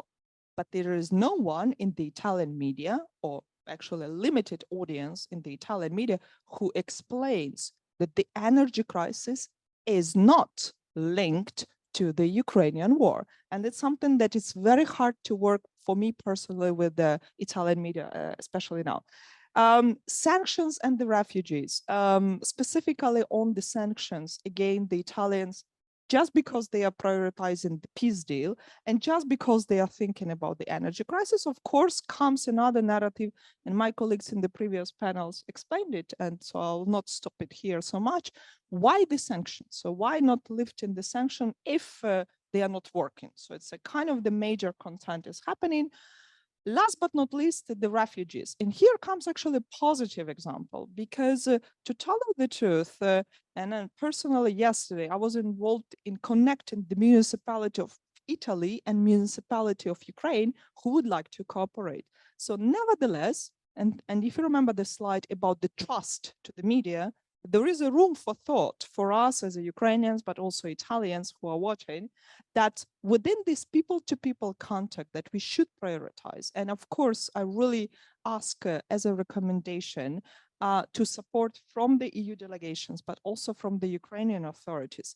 Give us the room of supporting for the Ukrainian audiences, because there are experts in Ukraine who are excellent in Italian language, but also excellent in understanding the political and media content as such. Last but not least is just coming to the very last, if possible, slide, and I wanted really to prioritize it. It's something happened 2 days ago, if you know. It was a voting in for, let's say, in nominating the Russia as a sponsor of the terrorist. Surprise, surprise. There are some of the Italian parties, and I underlined that, from the Partito Democratico, so Democratic Party, who, as already my colleagues were telling you, who were in the protests in Rome contra, let's say, military support, they also voted negatively, not abstented, but voted negatively. So we also have to deal with these things, specifically talking to the politicians and understanding that the political landscape very much influenced. But there is a room for understanding. And that's why I'm really happy that some of my students are with us today. Firstly, we should prioritize opening Ukrainian language and history courses in Italy. And that's something that should be done not even today, but yesterday. Secondly, I don't know what is possible, but Ukrainian Institute should be already in Rome and doing its job. There are many of Ukrainian volunteering doing that, what I'm, for example, doing, working on that. Third point, prioritizing economic projects. Italians are the best in understanding pragmatic logic of economy and building the things of prioritizing reforms, but reconstruction in Ukraine should be on the agenda, not only of the political leaders, but also the experts who are working with the media. You will not find so many information in the Italian media about the projects of corporations like municipalities versus municipalities, of a project of a business launch or translocation, because there are no. So I really ask for the Ukrainian authorities, those specifically who are present in the offline audience, to support that. Because it's always, I'm writing to the MFA with something never changed since 2016. Support of the Ukrainian language cathedra, what we call, historical lessons, the people who can be present in university like Bologna, Torino, or any other universities, but also prioritizing working with the media that should be with the Ukrainian journalists being in Italy and Italian journalists being in Ukraine. Thank you very much, Victoria, for a very interesting insight of how the Ukrainian media, Italian media works. Last presenter, Gianluca, invitiamo, you can speak in Italian. Grazie, buonasera. Buonasera. Mi chiamo Gianluca Paolucci, sono un giornalista finanziario. Ho lavorato. Journalist. I've been working for Reuters and for La Stampa newspaper. I currently work for the Italia Affari, which is another newspaper. I wrote a book which was issued 1 year ago, published 1 year ago, regarding the Russian influence in Italy with my colleague Jacoboni, and I dealt for a long time with issues of financial fraud, financing to political parties, recycling, the laundering, and all. In my intervention, I will try to talk about 3 main stories, and I will also draw some conclusions from these 3 stories regarding this today's topic. So, first story is that of a journalist inquiry that we have made with some colleagues 3.5 years ago. We have analyzed a database which is huge and full of transactions, of money transactions coming from Russia to Italy from 2006 and 2017. The Italian part of the so-called Klambermarkt, the money laundering of Russian money coming from Russia to Europe. Then we have analyzed this database with over 100,000 transactions, a huge amount of transactions, and we have found out a set of nice and interesting things. First of all, is that in 10 years in Italy, these schemes envisage the flow to Italy of 2 billion euros from Russia to Italy, because we're talking about money about which we cannot really map the origin, the exact origin. They are basically laundering schemes indeed themselves. So we have found out that this money ended up in several contexts, such a big amount of money, even if we consider that the Italian economy is big, but still this was a pollution for the whole economic system. And inside of that money, we have found everything, I can tell you. We found credit cards used for paying luxury staying in some 5-star hotels, like, for example, most important tourist places in Italy. We have found out payment tranches for big yachts. We also have found trifling things like supplies for Russian mechanical industry, or the payment for the export to Russia of fashion and luxury brands coming from Italy to Russia, so goods belonging to this sector also. And in my conclusions, you will understand why I'm telling you these stories. The second story is regarding Pirelli, which is a big Italian company producing wheels. It's one of the most known Italian brand, which has great interests in Russia. Do you remember that in the very beginning of the Russian invasion in Ukraine, where we saw these Kamaz truck being stuck in the Ukrainian roads? They were just blocked in the mud. Do you remember that? One of the things that was said in those days, it was that it was just fault of the wheels, because the wheels were not able to cross those kind of streets. Well, those wheels were produced by Pirelli in a plant that Pirelli has in Russia, which is part of Rostec, which is the Russian state group producing weapons, basically, not just weapons, but basically weapons, let's say. So Pirelli, in its capital, also had a participation in the Rosneft through some unclear funds. And also there, I have to say that there is another story, because at a given point in time, there was a journalist inquiry showing that these shares belonged to Rosneft, but they were amassed through some participations in some investment funds, and Rosneft appealed against our Russian partners who had written this story. In this case, law in this suite in Russia, the lawyers of our colleagues brought 3 official documents of Pirelli, deposited and filed in Borsa Consult, saying that their partners was indeed Rostec, and that could that where our colleagues were wrong by saying that Pirelli and the lawyers were unable to really interpret the Russian law, so they were unable to say that that participation was really belonging to Rostec.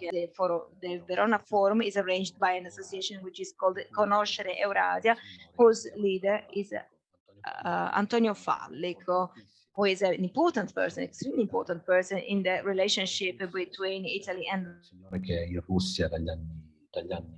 person who is acting in Russia since the 80s and who was able to keep his importance and his role as a bridge, not just a financial bridge, but also a political bridge with all several governments. He has been working with Berlusconi, he's been working with the center-left government of Romano Prodi in Italy, and still he is in Moscow. He was there before the Russian invasion to Ukraine. So he had a kind of tour before that, being interviewed in TV talk shows and all, by saying that Russia would have never invaded Ukraine, but of course the facts were different. I'm talking about Antonio Fallico because he is basically an employee of Banca Intesa San Paolo, which is one of the main Italian banks, I have to say, and the European banks also. Why I'm telling you these 3 stories, and what do they have to do with the media situation as a whole? Still, all these people and these cases which I have mentioned have a follow-up on our work as a journalist. Intesa, Eni, Enel, and two big names, 2 big Italian companies controlled by the state, in this case, have strong and great interests in Russia, but still they are some such big spenders in terms of advertisements, and this was also mentioned in some of the previous speeches during this meeting on the economic weakness of the media system in Italy.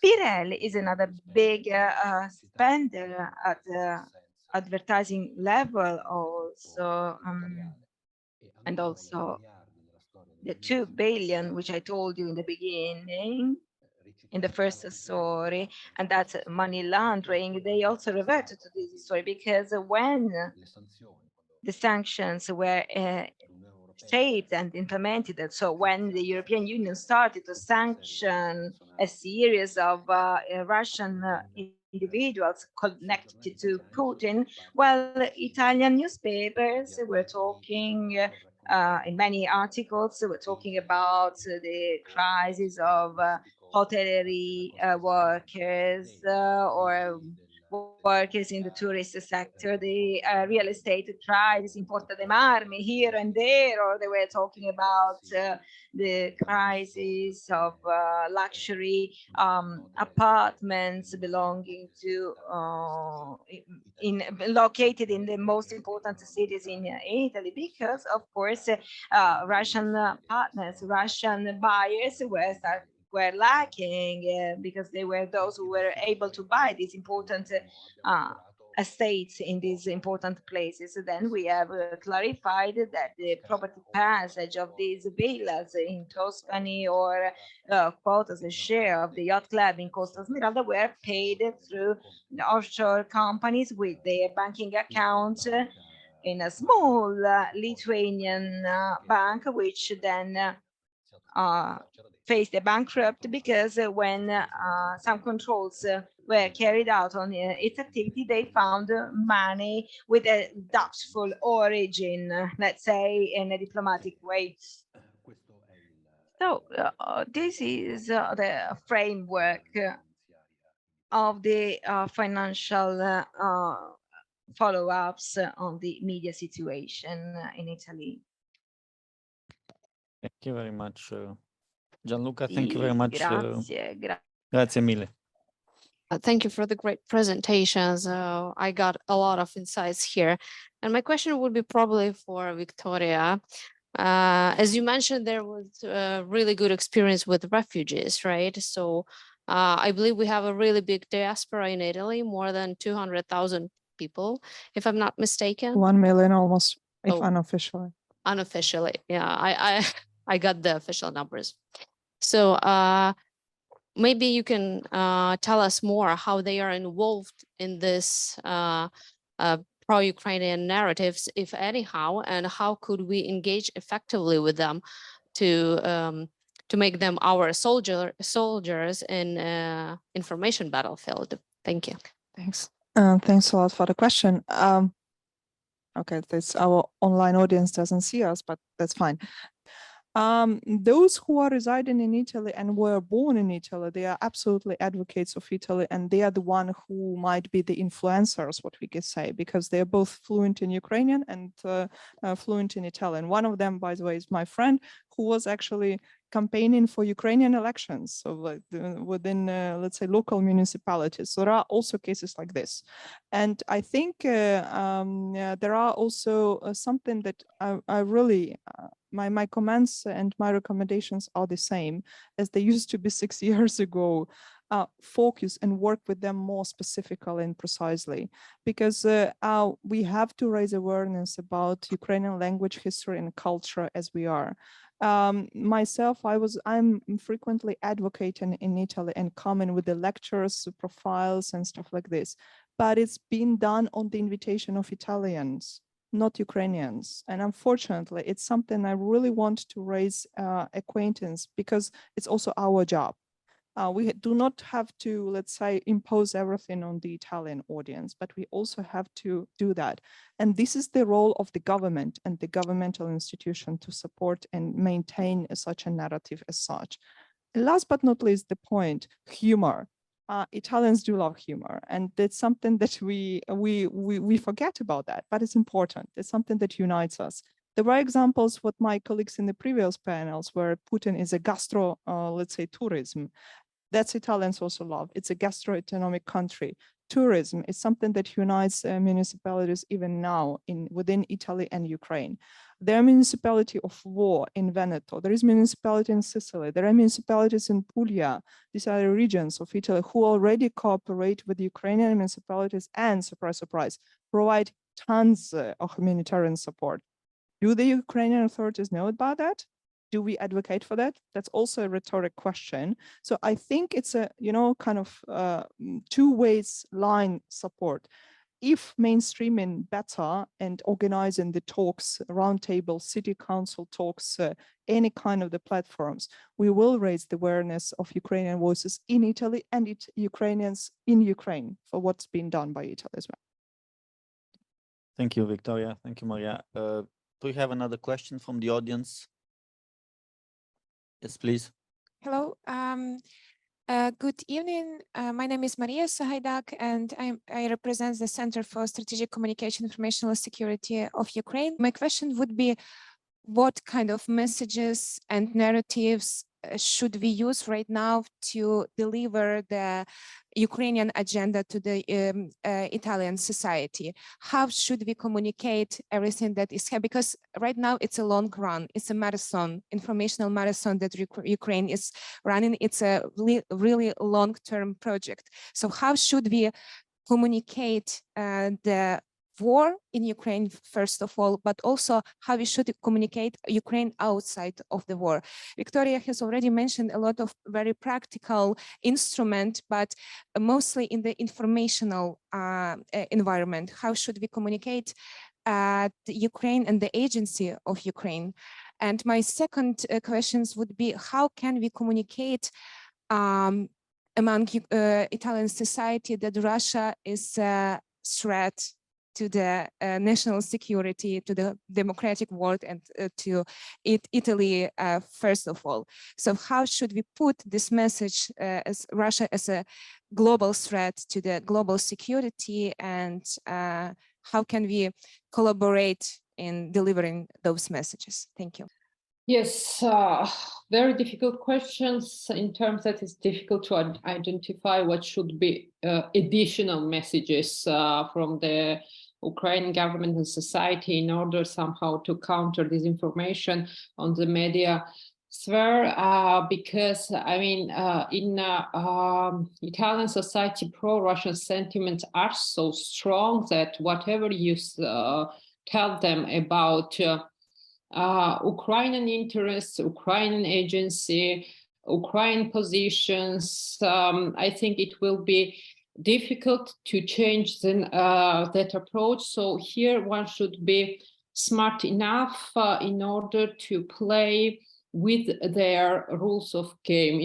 Actually, the problem of the Italian mass media has been they don't invite Russian experts, they invite Russian propagandists, which is a huge difference.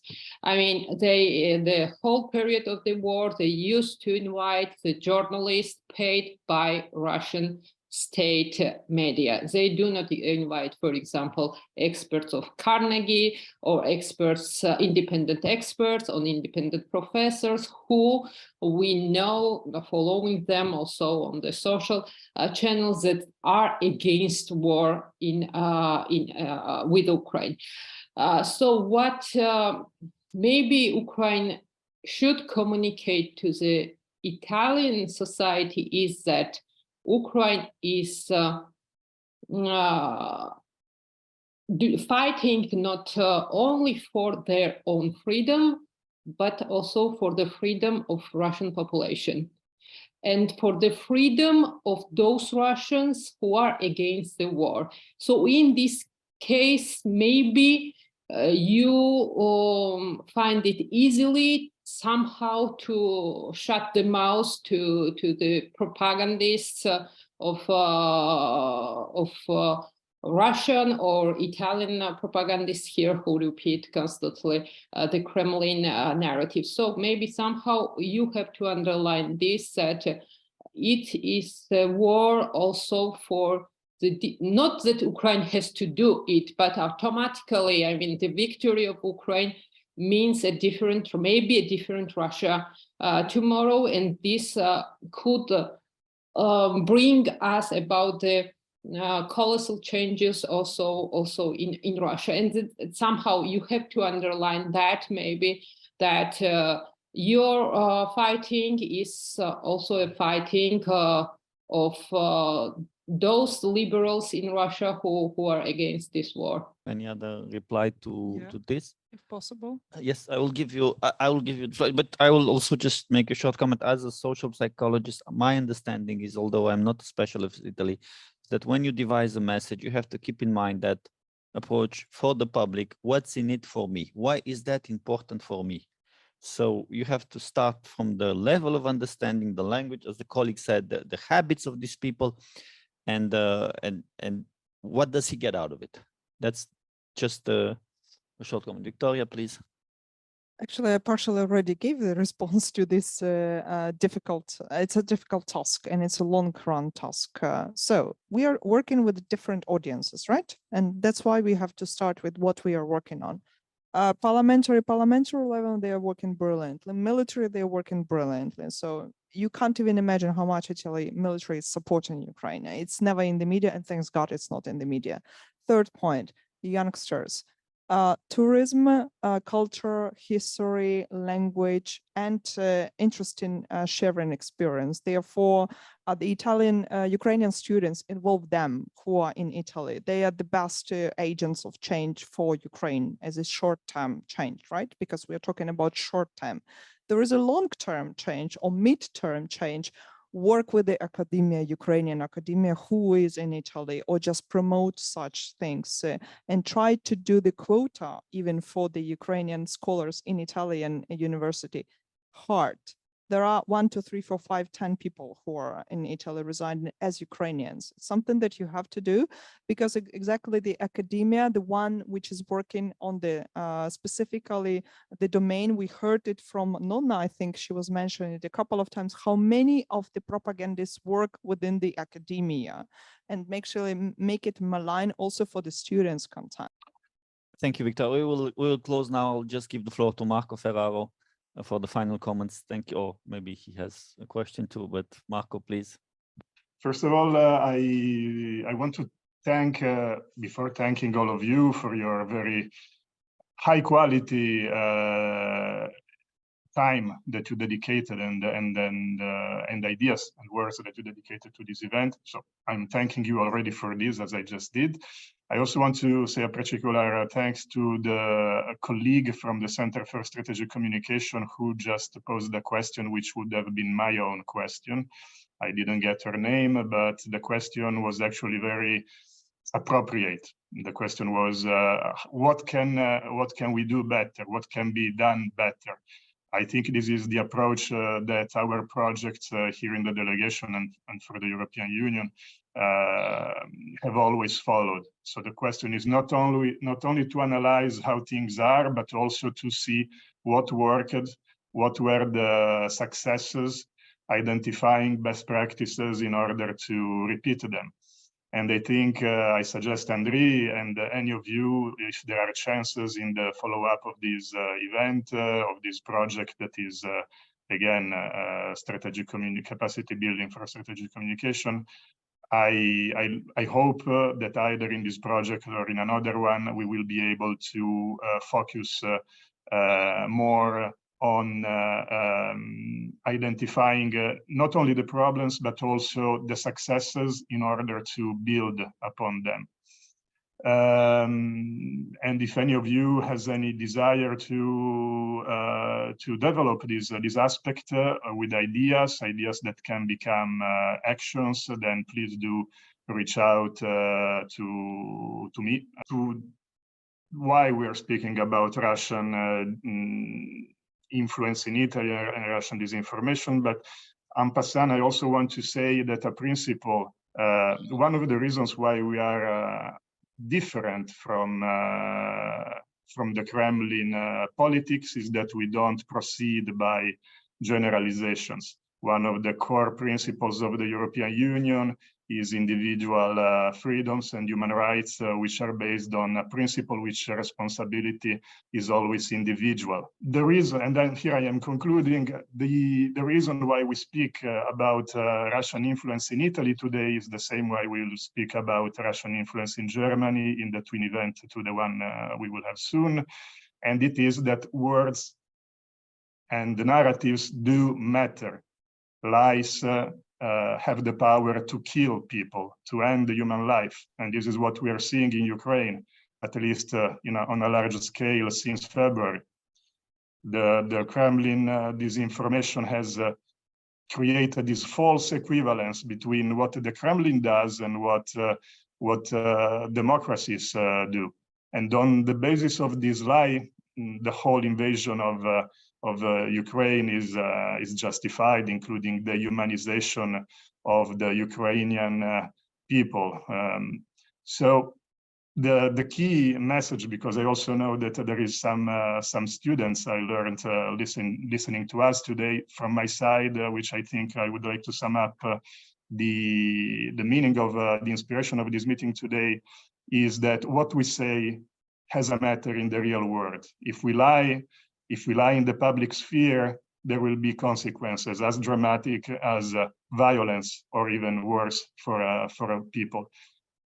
So this is probably my more human rights aspect of my work coming up. But after hearing all of you today, I think this is the key aspect that I want to use for my conclusion. Thank you very much, Marco. Thank you very much, dear speakers, for your patience and your interest. Thank you for the European Union for the support for this project.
trying to find a way, maybe with also cultural associations, with cooperation, bilateral cooperation, because nobody knows anything about the history of Ukrainians, your culture, your values. And we have an example when sometimes I'm at school with younger people, I don't know even if what happened with the term Holodomor.